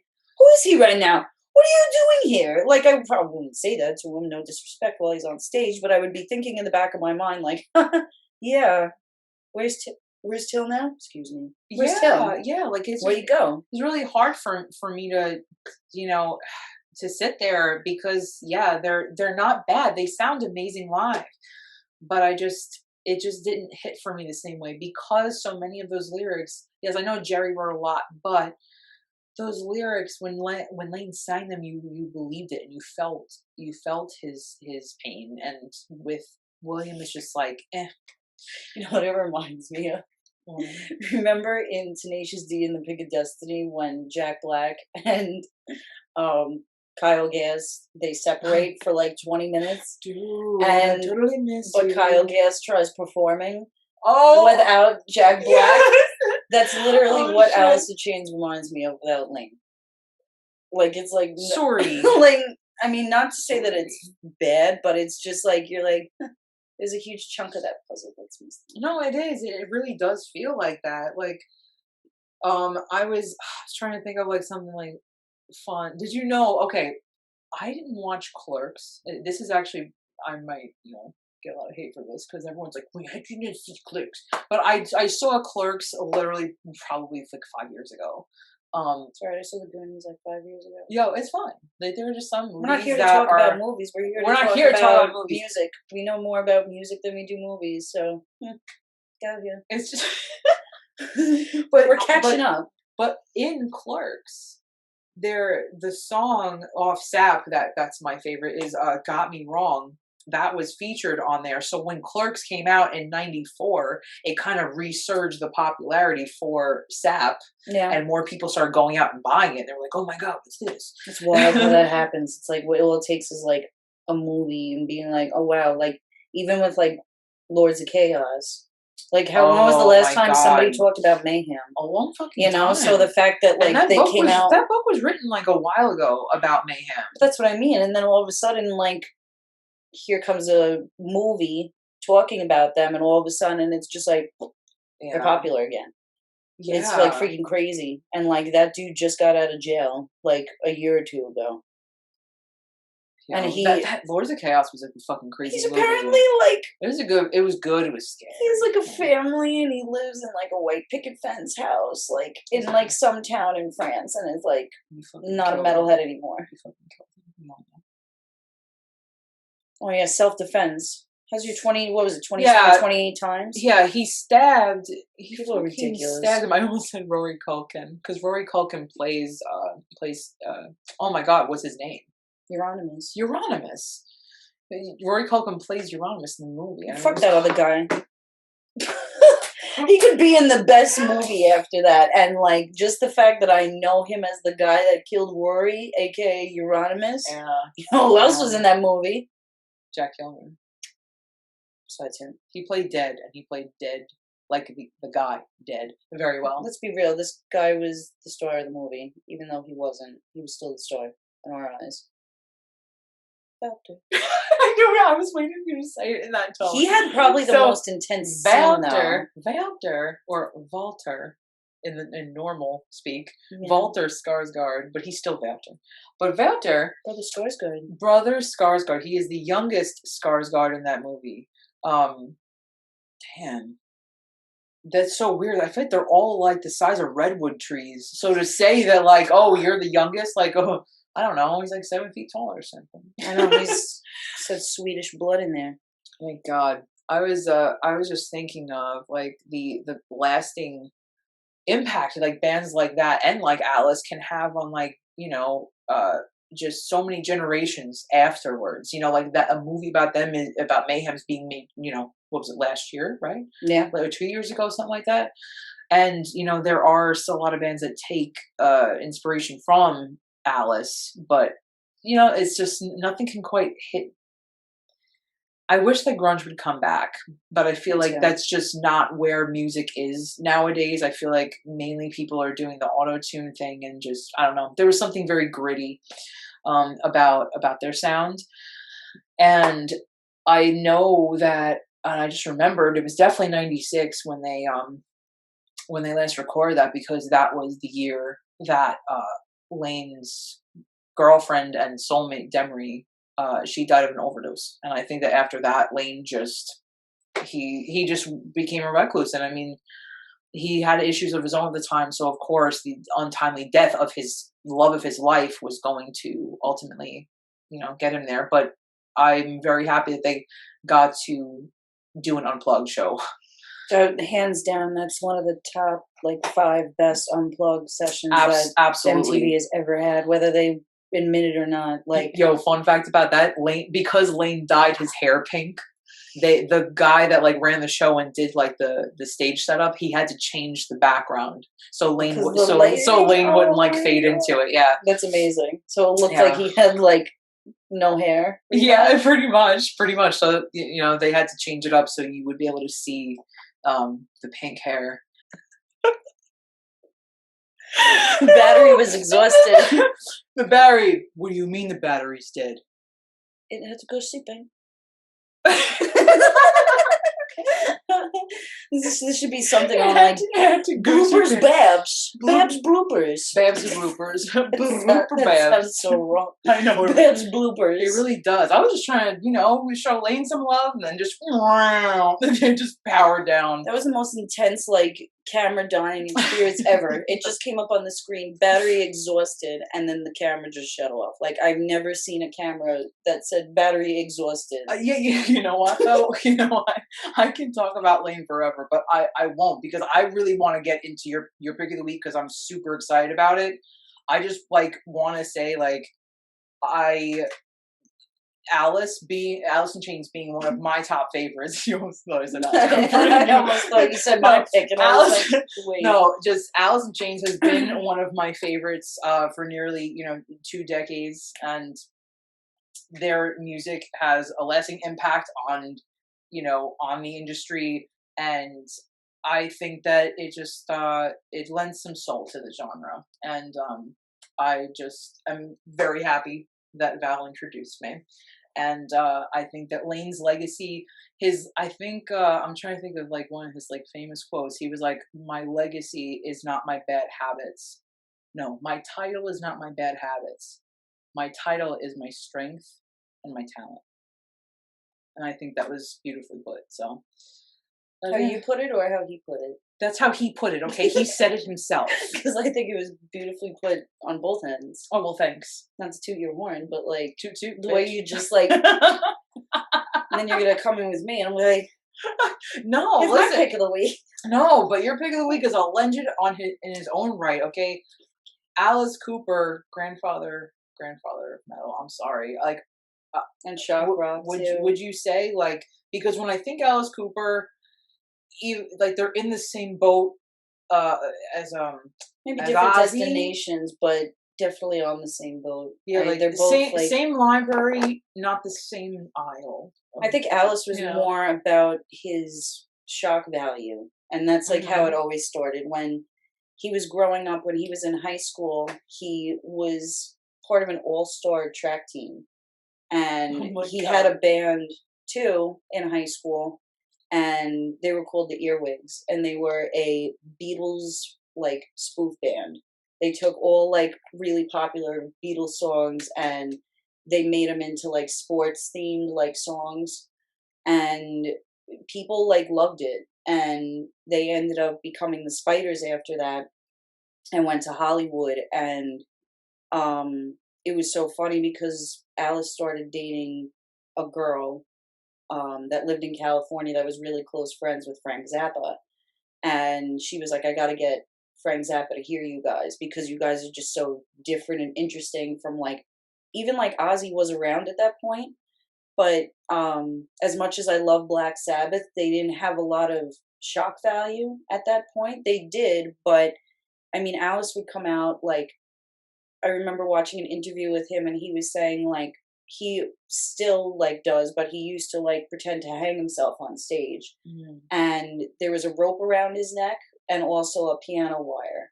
So when he would drop, when the floor would drop out from underneath him, he said he would always have like this like pit in his stomach and like in his chest, like, holy shit, like I'm about to hang myself.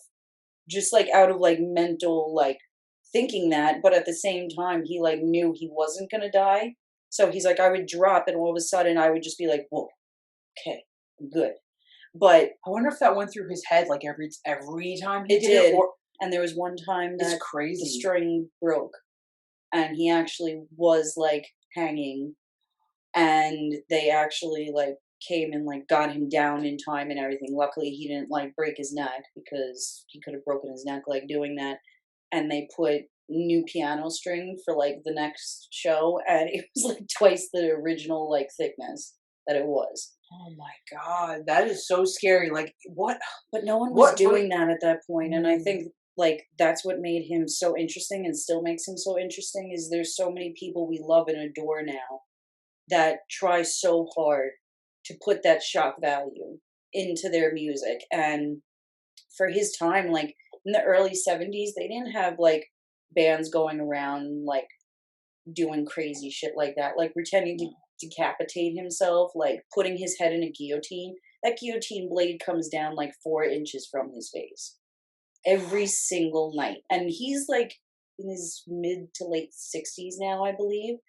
And he's been doing it forever. And just the fact that like he still gets up and does it. And once again, not to say that like Ozzy doesn't have that same shock value, because he obviously does, but I feel like Alice was the first one to really get that and also maintain like his normal lifestyle. Because like when he first started in the band, he never really drank, and then once they went to LA, he pretty much made sure that he had a beer in his hand every single day and every like chance he got. And he got himself so like wrapped up in alcohol, and it got so bad that he checked himself into a mental ward. And he said that he literally couldn't even sign his name to like check himself in. That's how like off his motor skills were. Was this around the time that around the Dwight Fry? Like he wrote that after he got out of the mental institution. And ironically enough, like one of the biggest things that helped him overcome his addiction to alcohol was playing golf. And it's funny how like these musicians, like it's almost like he made like a full circle. He started out like playing sports and always being into sports, Mm. went into like music, and then like still found a way to incorporate sports into his life without letting it affect the music. He plays golf all the time. He goes to basketball games. He plays hockey. Yeah. It's crazy the amount of stuff that he does. He I had actually no idea. owns, It's like you look at him, like, and I would never think that he was an athlete. and he You owns a know, sports bar he in really Phoenix. like to me. I've never met him. I know you have, and I really want to hear about that. But I don't know. To him, I mean, sorry, to me, like when I look at him, I'm like, seems like a really cool dad.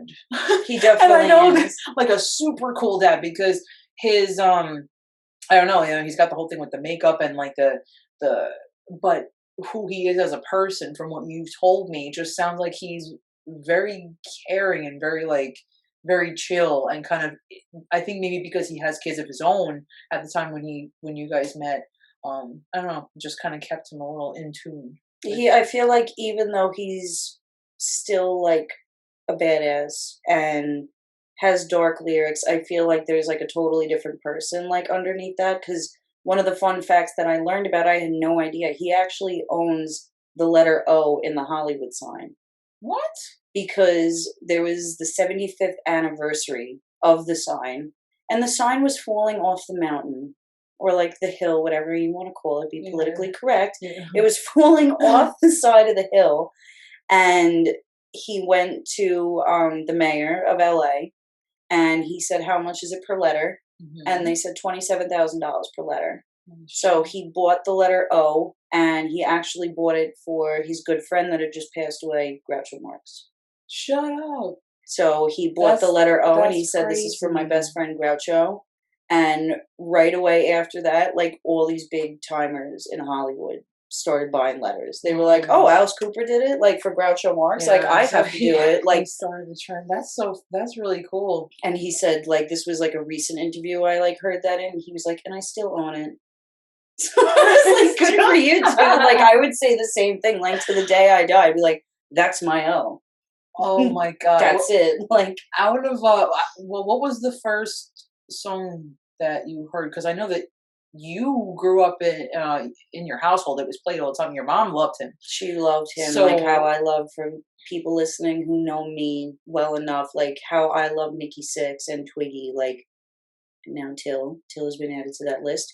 Um, she's always been obsessed with him. Like she was seeing mhm, him, like how we have stories about Avenged, like she's got stories of Alice like that. yeah. And it was crazy. I was 12 years old and I was in Phoenix Airport. I just left California and we didn't take a direct flight from California to New York. So we did, it was like a transfer flight in Phoenix, and we were at a Starbucks in Phoenix Airport, and we saw this guy, and my sister and I had just started listening to him. Yeah. And so going back to your question, the first song, like I've heard songs from him in passing on the radio, but the first song that like made me look him up and like really get into him was Halo of Flies off the album Killer. That was one of the songs that And you sent me. Yeah. yeah, that song, like just everything about that song, like the lyrics, how literally like during that breakdown of like the drums and the bass line and then it going into the guitar solo, like I just pictured him like sitting there conducting an orchestra. Mm. And like, cause he does that shit live. Like he'll come out with his like little like cane walking stick thing that he has, and he literally will just like look at the band and start like orchestrating everything. And it was so funny because we were at this Starbucks in Phoenix Airport and we Yeah. saw this guy that looked just like him, but he obviously like wasn't in his whole like Yeah, Alice the get up. Yeah, yeah. And Mary and I looked at our mom and we were like, "You need to go over there. That's definitely Alice Cooper." And she was like, "What the hell is wrong with you two? I'm not going over there and just asking this random poor guy who's trying to get a coffee at Starbucks I would. if it's him." And well, of course, we said that. We were like, "You Like, gotta are go you over." this person? So we had her go over because she kept saying the thing that got her to go over was we started laughing and we were like, "It's definitely him." And she's like, it's not him because he doesn't have long hair. And Alice has long hair. And as soon as she said that, he turned and was looking at something across the airport. And we realized he had a Jets baseball cap on and his hair was tucked into it underneath. So Mary and I like grabbed her and like threw her across like the little like seating area for Starbucks. And we were like, go ask him. So she walked up to him like unwillingly and was like, your daughters are sitting right over there. They really wanted me to come over and ask you if you're Alice Cooper. And like with the most genuine, like loving smile, he turned around and he was like, yeah, it's me. And my mom right away, like her knees buckled and she was like, get over here. And we flew over. Out. He took a picture with us. And when Mary and I were like standing on either side of him, he actually looked at us and he was like two rosebuds between a thorn. And like, I will never forget that because we literally looked at each other and we were like, holy shit. Like, that's probably like one of the coolest fucking things like ever said, especially coming from him. Yeah. And it was just crazy. And he actually signed my autograph as Lucy, clean your room. Love, Alice. And I looked at him, I said, are you like trying to get me in trouble? Like, what the hell is going on? And he started laughing. He's like, I have a daughter your age. I'm not dumb. And like right away we like lost it. It was so freaking funny. But then I met him 4 years ago. Yeah, 4 years ago at the Chiller Convention in New Jersey. And I went up to him and I literally told him like that same exact story. Because I had to. I was like, I've seen him so many times in concert, like since then. Motley Crue's last tour, he opened for them, which is like hysterical probably to him because he probably like looks and is like, I watched these dudes grow up. Like I watched them start from nothing and go to like crazy. It must have been such an honor to him to like be able to do that. Be like, I watched them grow as a band and now I'm like gonna be their opener for like their last tour.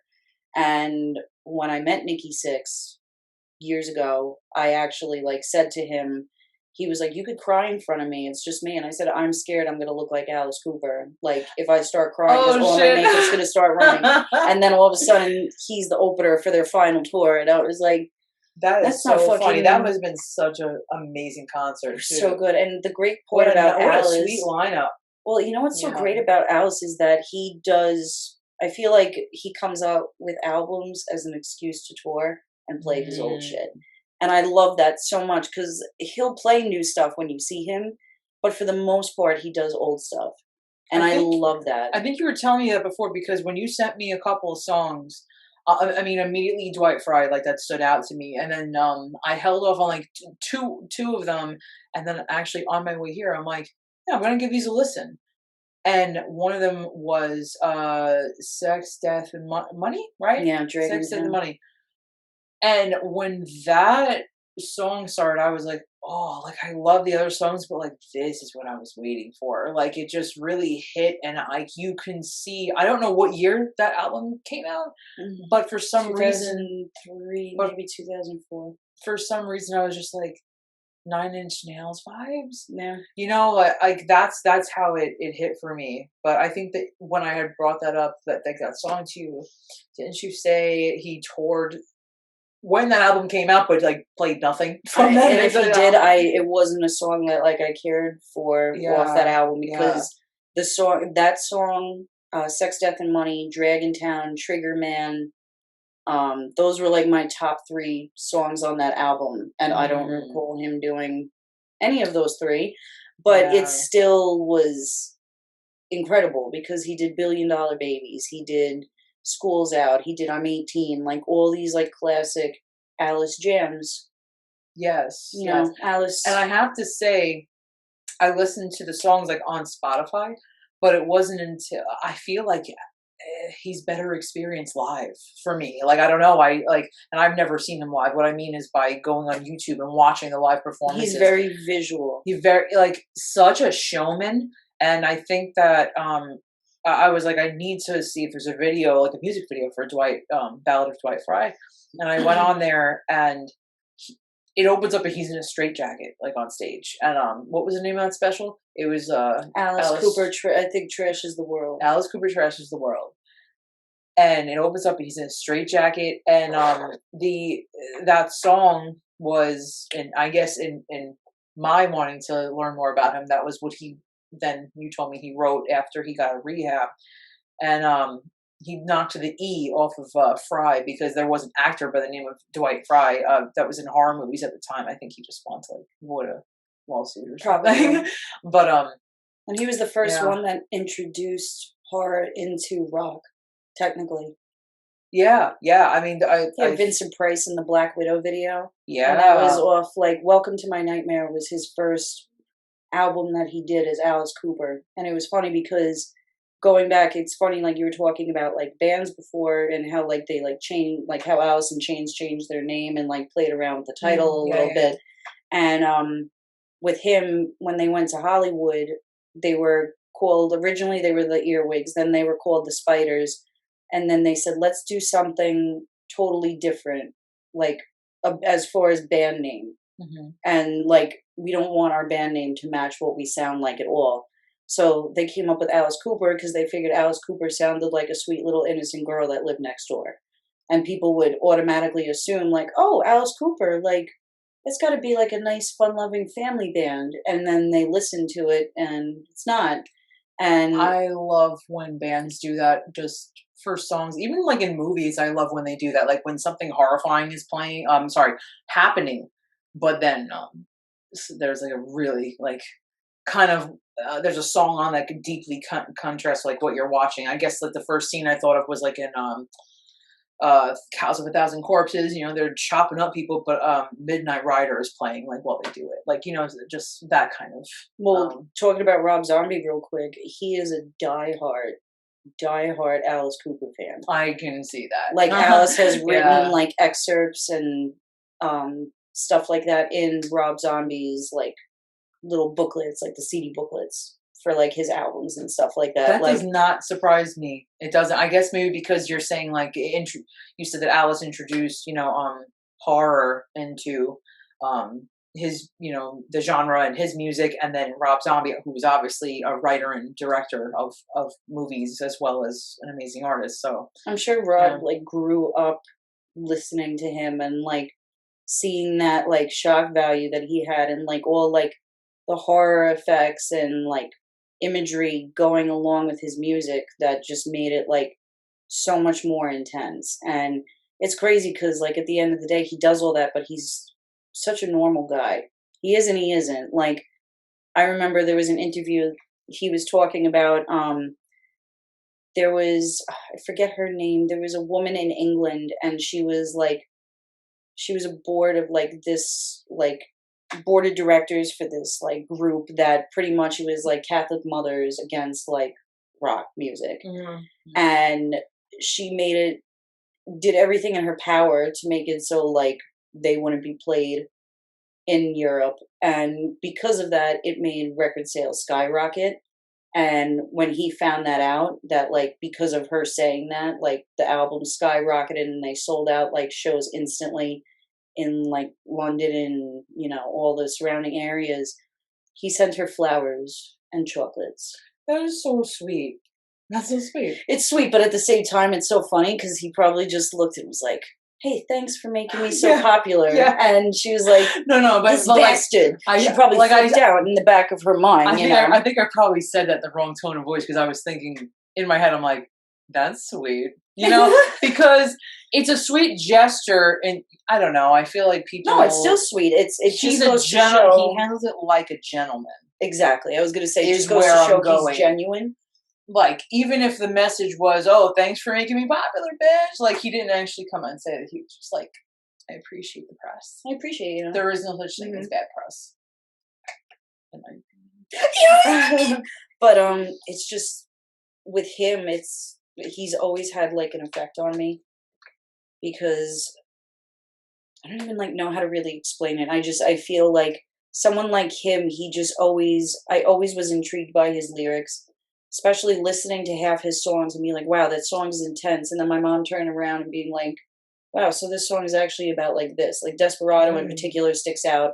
You hear that song and it sounds like a guy having a fucking showdown in like a Wild West like with It guns, does. and then Sorry. all of a sudden you find out that the song is about him being a heroin dealer, and you're just like, I was not expecting that. Like, and him saying that, like, oh, well, $20 will make you die.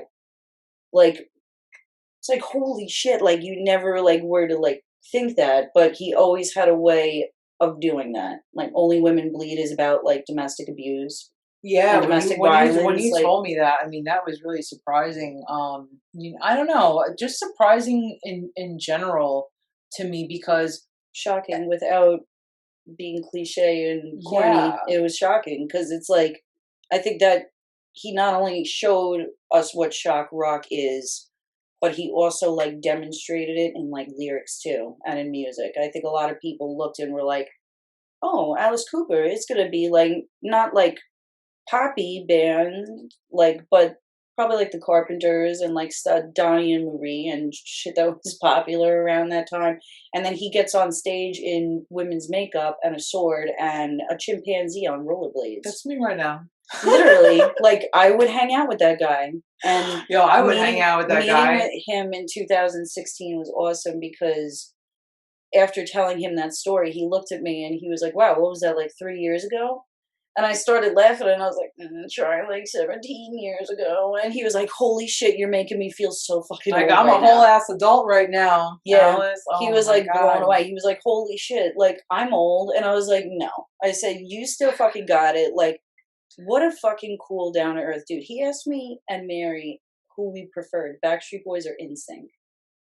Everyone knows that's Backstreet Boys. No offense to the NSYNC listeners. No, out there. no offense. Like, I understand. Justin Timberlake went on to do his own. As I roll my eyes, like, sorry to offend, but they're better. And Alice agreed with me when I said that they were better. So his opinion matters. I would love to know. His opinion absolutely matters.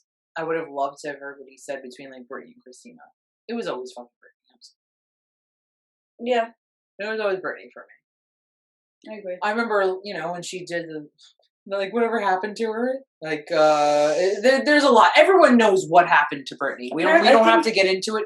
But now I think she's good now. I think her sister owns the rights to like her stuff and everything. I think so too. And the older I got, so fucking scary. I connected more with like I understood. Oh, shaving the head? Yeah. I don't get that now.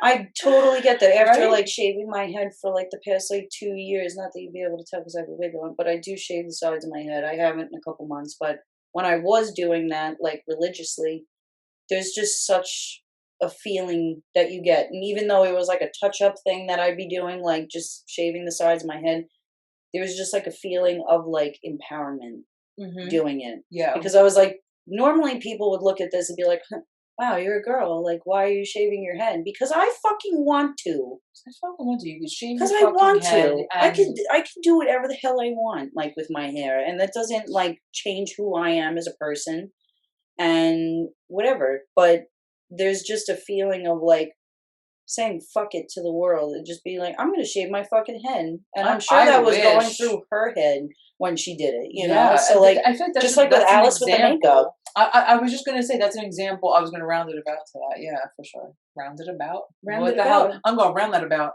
What the hell was the other one before? I can't remember now. Giggity, challenge a giggity. Those Shayla Giggity moments. We're gonna have a bloopers episode one day. I think we're just gonna take all like bloopers. This is a blooper episode. Spoiler alert. I'm just kidding. We tried. But yeah, Alice, like, he's just so good to himself.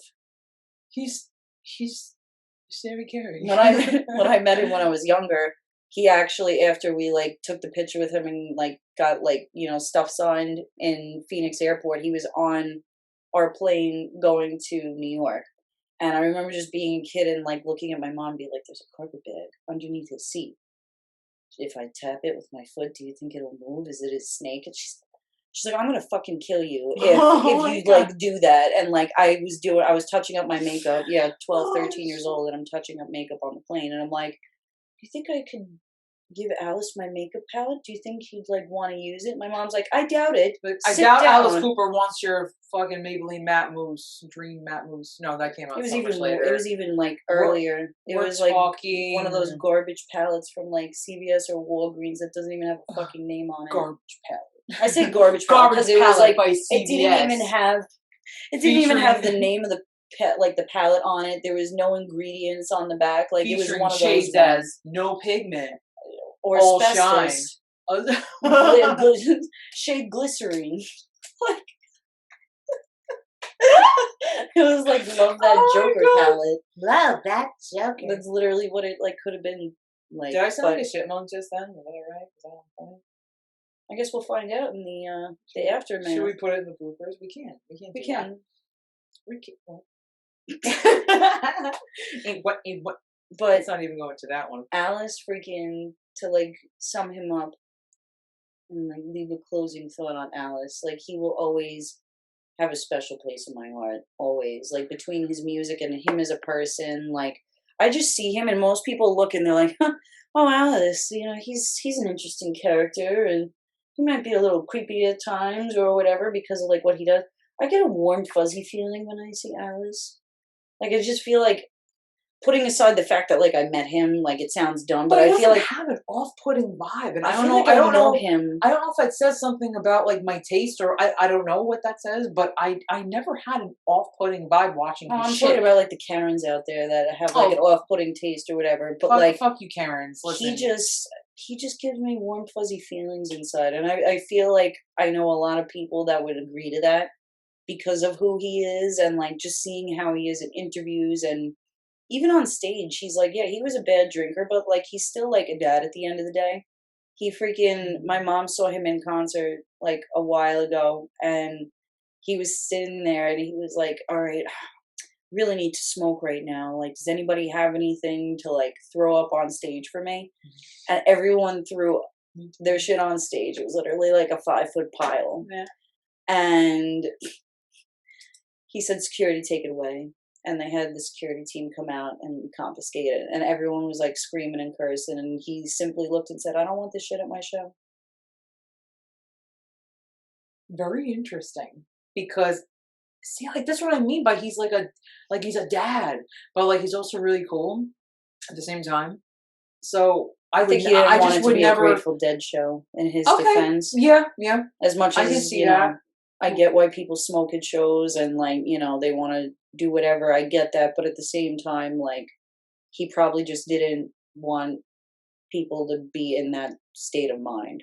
Totally. And now, you know, I know you said you have, like, an appreciation for him. And now I do as well. And it was very, you know, I'm very fixed when it comes to my taste. It's mostly like, okay, this is the stuff that I grew up with. And then this is the stuff that's my favorite. But Alice Cooper was always like that band for me. It's like, yeah, like the song comes on, like I'm never changing it. I like it, but now I have more appreciation for it. And so again, you've expanded my palette, and it's so weird how music made from so long ago cannot still have an effect. You know, still make its way down. And I hope that it continues to do that regardless of what's popular right now. Oh, hell yeah. No, he's still coming out with albums. I think he came out with an album not too long ago that's on Spotify, and it's heavy. I mean, yeah.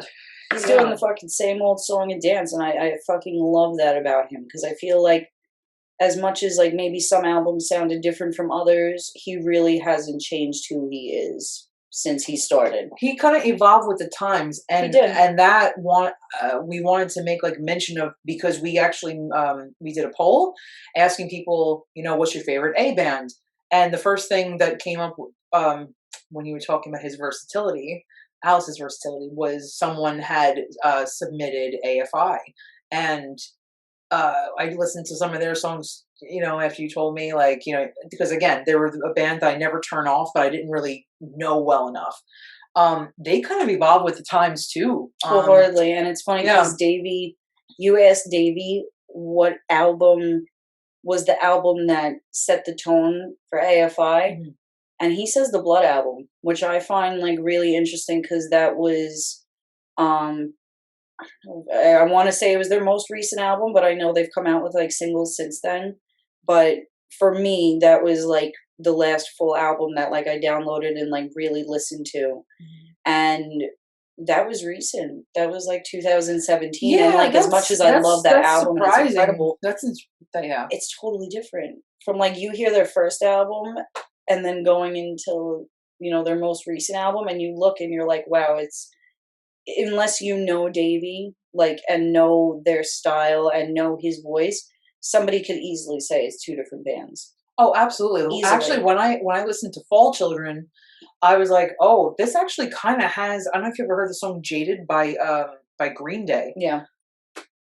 I can't explain. I was like, oh, like I don't know what time point in time, like if those two albums came out around the They same. did actually, and it's because yeah, I they heard were some from Green the Day same area. influence in there. Oh, no shit. And they actually used to Green Day used to pretty much just like, they would try to play every show that they could, even if it was like at a crappy bar or a crappy venue, whatever, and got like jack shit for pay. They would still play there just because of the fact they wanted to like get themselves out there. And that was like one of the facts that like I learned about AFI this week. One of their first like big shows was for a music video that they did.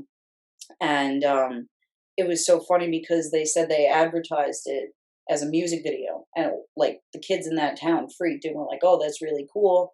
So on the flyer they put that they were offering free pizza and soda. And Davey says that like to this day he'll always remember looking out into the crowd, and there was about maybe 500 people, 400 to 500 people that showed up. He said the first like section was 100 to 150 like hardcore kids that liked them and came to see them, and everybody else was crusty fucking punks that just wanted free pizza and soda. See, honestly, hearing like when I think of AFI, I definitely think the Leaving Song. Great song, but it was definitely like I never got to the meat of. Don't offend Chia. It's Leaving Song Part 2. Oh, I'm sorry. Leaving Song. I know I'm gonna get 2. shit for that, which is understandable. Part 2. Okay, that's definitely Part 1. What I meant. It's not to cut you off real quick, but Part 1, you need to listen to Leaving Song Part 1 because Part 2 definitely got, you know, the single aspect and caught more people's attention, I feel like. But going back to that album and listening to Leaving Song Part 1, it's like, it's a totally different song, and it's just so soothing. It's almost like spoken poetry, I feel like, and it's so good. Very interesting. I no, very interesting, Gail. No, what struck me was his versatility out of all the songs that you sent me, because when I think AFI, like I said, it's Leaving Song Part 2. I think that song, and in my head, I'm like, yeah, like this is the vocalist for me always sets the tone for what I consider the band to be. And I know that that's not like a professional opinion or whatever. It's just, it's what captures my ear first. And I was always like, oh, they're screamo, emo, they're alt screamo, whatever. Not at all. Like, not at all. Like hearing their earlier albums and hearing like their influences then and how they then evolved with the times. Everything sounded so different. Like the conductor, oh my God. Like, I don't know what year that came out. Like, again, I just was listening to. I think it was like 2015. Yeah. And I'm like, this easily could have been in the early 2000s, but if it was definitely ahead of its time if it did, because because it sounds very much like the 2000s kind of emo screamo stuff. But then they actually have footage of them doing that live from when I saw them. And I'm gonna post that on the gram later because it's so good. He's just got such a way of performing. Going back to like watching and like the imagery and like watching like these bands that we love and adore like perform. Like Davey Havoc just has such a way of singing, but not only singing, but like you could tell he like feels the music when he performs. It's incredible. You see the expression in his face and his body and his movements, and it's like almost captivating to watch him. And he's so good to himself. He's beautiful. And we're gonna start a campaign called the Davey Grow Your Hair Back campaign, because I miss those luscious black thick locks that he used to have. That was like, I know Chia doesn't like me really talking about it that much, but the Silver and Cold video, even though it may not be one of their jammies, rolling his eyes. Are you rolling your eyes right now, Michael? He definitely is. Damn. But going into like that and the Leaving Song Part 2. Yeah. The way he looked in those videos, like with the long black hair and I'm definitely into can't the remember. long hair bit. Well, another band I was listening to this week that began with A, I mean, you said long hair, then I'm like, wait, Maynard wore wigs. I'm talking about A Perfect Circle. He had long hair at one point that was natural. But Maybe not for A Perfect Circle. Oh wait, no, he did. He liked to wear wigs because he wanted to distinguish himself from Tool, from his onstage Tool persona.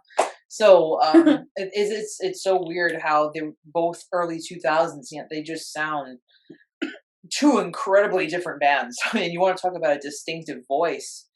I put Maynard up there definitely with you always know it's Jonathan Davis when he sings. Mm-hmm. You always know it's Maynard when he sings. You know, there's just certain singers that you're like, you just know who they are, no matter what.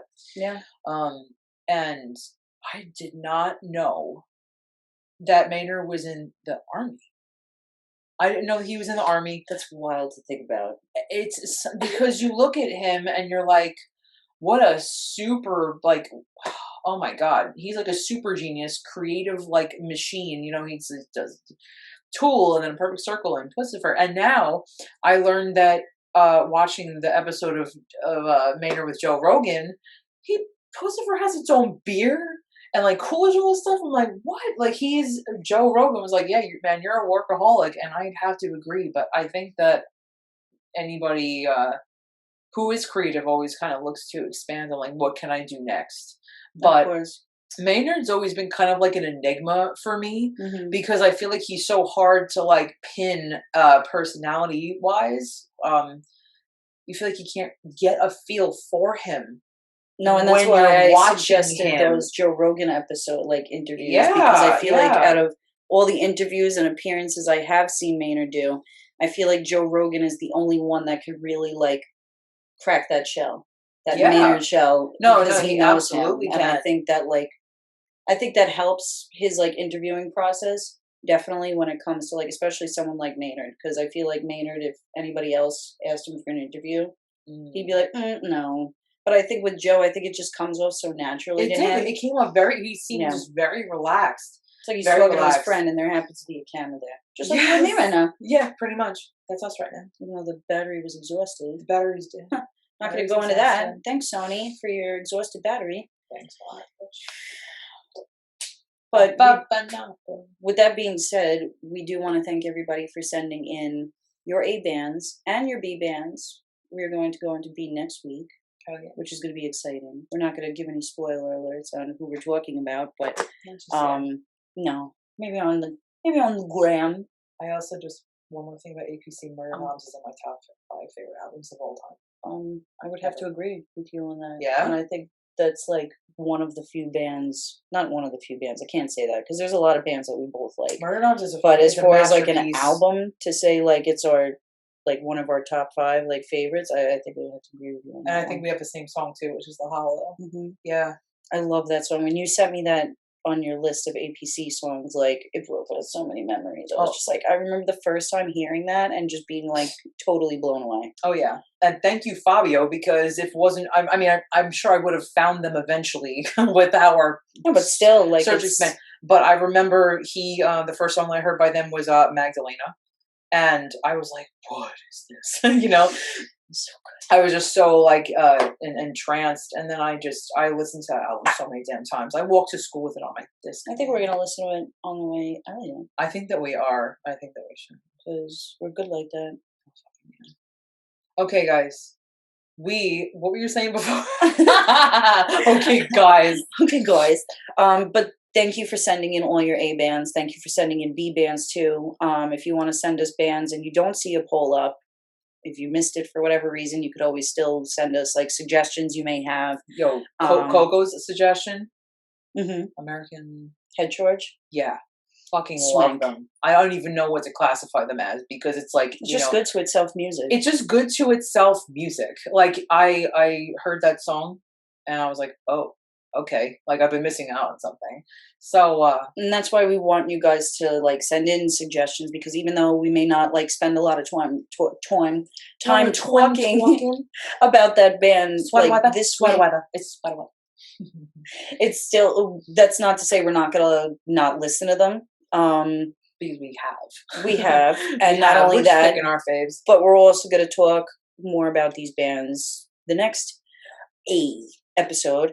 And also shout out to Biggie D for suggesting Agoraphobic Nosebleed, because Not Your Daughter That's me right now. is such a nasty song. Oh, I'm going to you blast played that when it. we get in the car. You Yeah, played it. she walked into my house and I was listening to it it was so on good. full blast. It's such a jammy, and I know I might get my ass beat for saying this, but I may not. But I really wholeheartedly got that Corrosion of Conformity feel to the beginning of that fucking song. Oh my god, So yeah. good. And Trauma Queen was It's very not good until the vocals kick in that you're like, oh, that's not Pepper. Yeah. That's not Pepper Keenan not at all. Oh my god. So in closing, I'm Jessica Rabbit from Macy's, and you are Betty Boop that just got back from a Molly Crew show. Betty Bloop. That was Betty Bloop. Betty Bleep Bloop. Betty Boop. That was in Tom and Lee's Luke. We're gonna get to some bleep bloops in letter D. Oh my god. Letter D. I'm just letting you know that my favorite episodes are probably going to be like D and P as far as like names of bands, like where we're going. If anybody could guess why, you're gonna get a lollipop. Comment down below. Yo, you're gonna have to buy a lot of lollipops because I am that transparent about the letter D and P. That's why I said lollipops, because I'm just gonna get a bag of Dum Dums from the dollar store. Yo, if I said $1 for every person who guessed that, I would be a broke bitch more than I am now. Yo, we should make up lollipops. We can't do that. Playing. You know why? Because they won't taste as good as the Spice Girls lollipops ever did. Nothing will ever taste as good as the Spice Girls lollipops. And they still have boxes of those, but I'm scared to buy them because. I mean, they're like how many years old now? I got the Buffy Vampire Slayer ones. Did you eat one? Did you eat it? I ate one. Was it good? It was like 10 years ago. Was it good? It was amazing. That lollipop was the best. Look, listen, it's the same flavor lollipop, but maybe not the same flavor. Chupa Chupa or something. It tasted a little like Clorox, but it was good. It had a little spice. I'm just kidding. It's probably the glycerin. Don't let the days go by. I was just thinking of it. Don't let the days go by. You want to hear what this thing sounds like? No, we're going to get flagged on YouTube. The Bluetooth device is ready to pair. It sounds like she's saying... Okay. Sounds like she's saying the Bluetooth du pel à papel. Well, the Bluetooth a papel papel. We're going to go now. See you next week. Watch, we're going to get flagged for that too. See you next week for letter B. Gail, out. Peace out, weenies.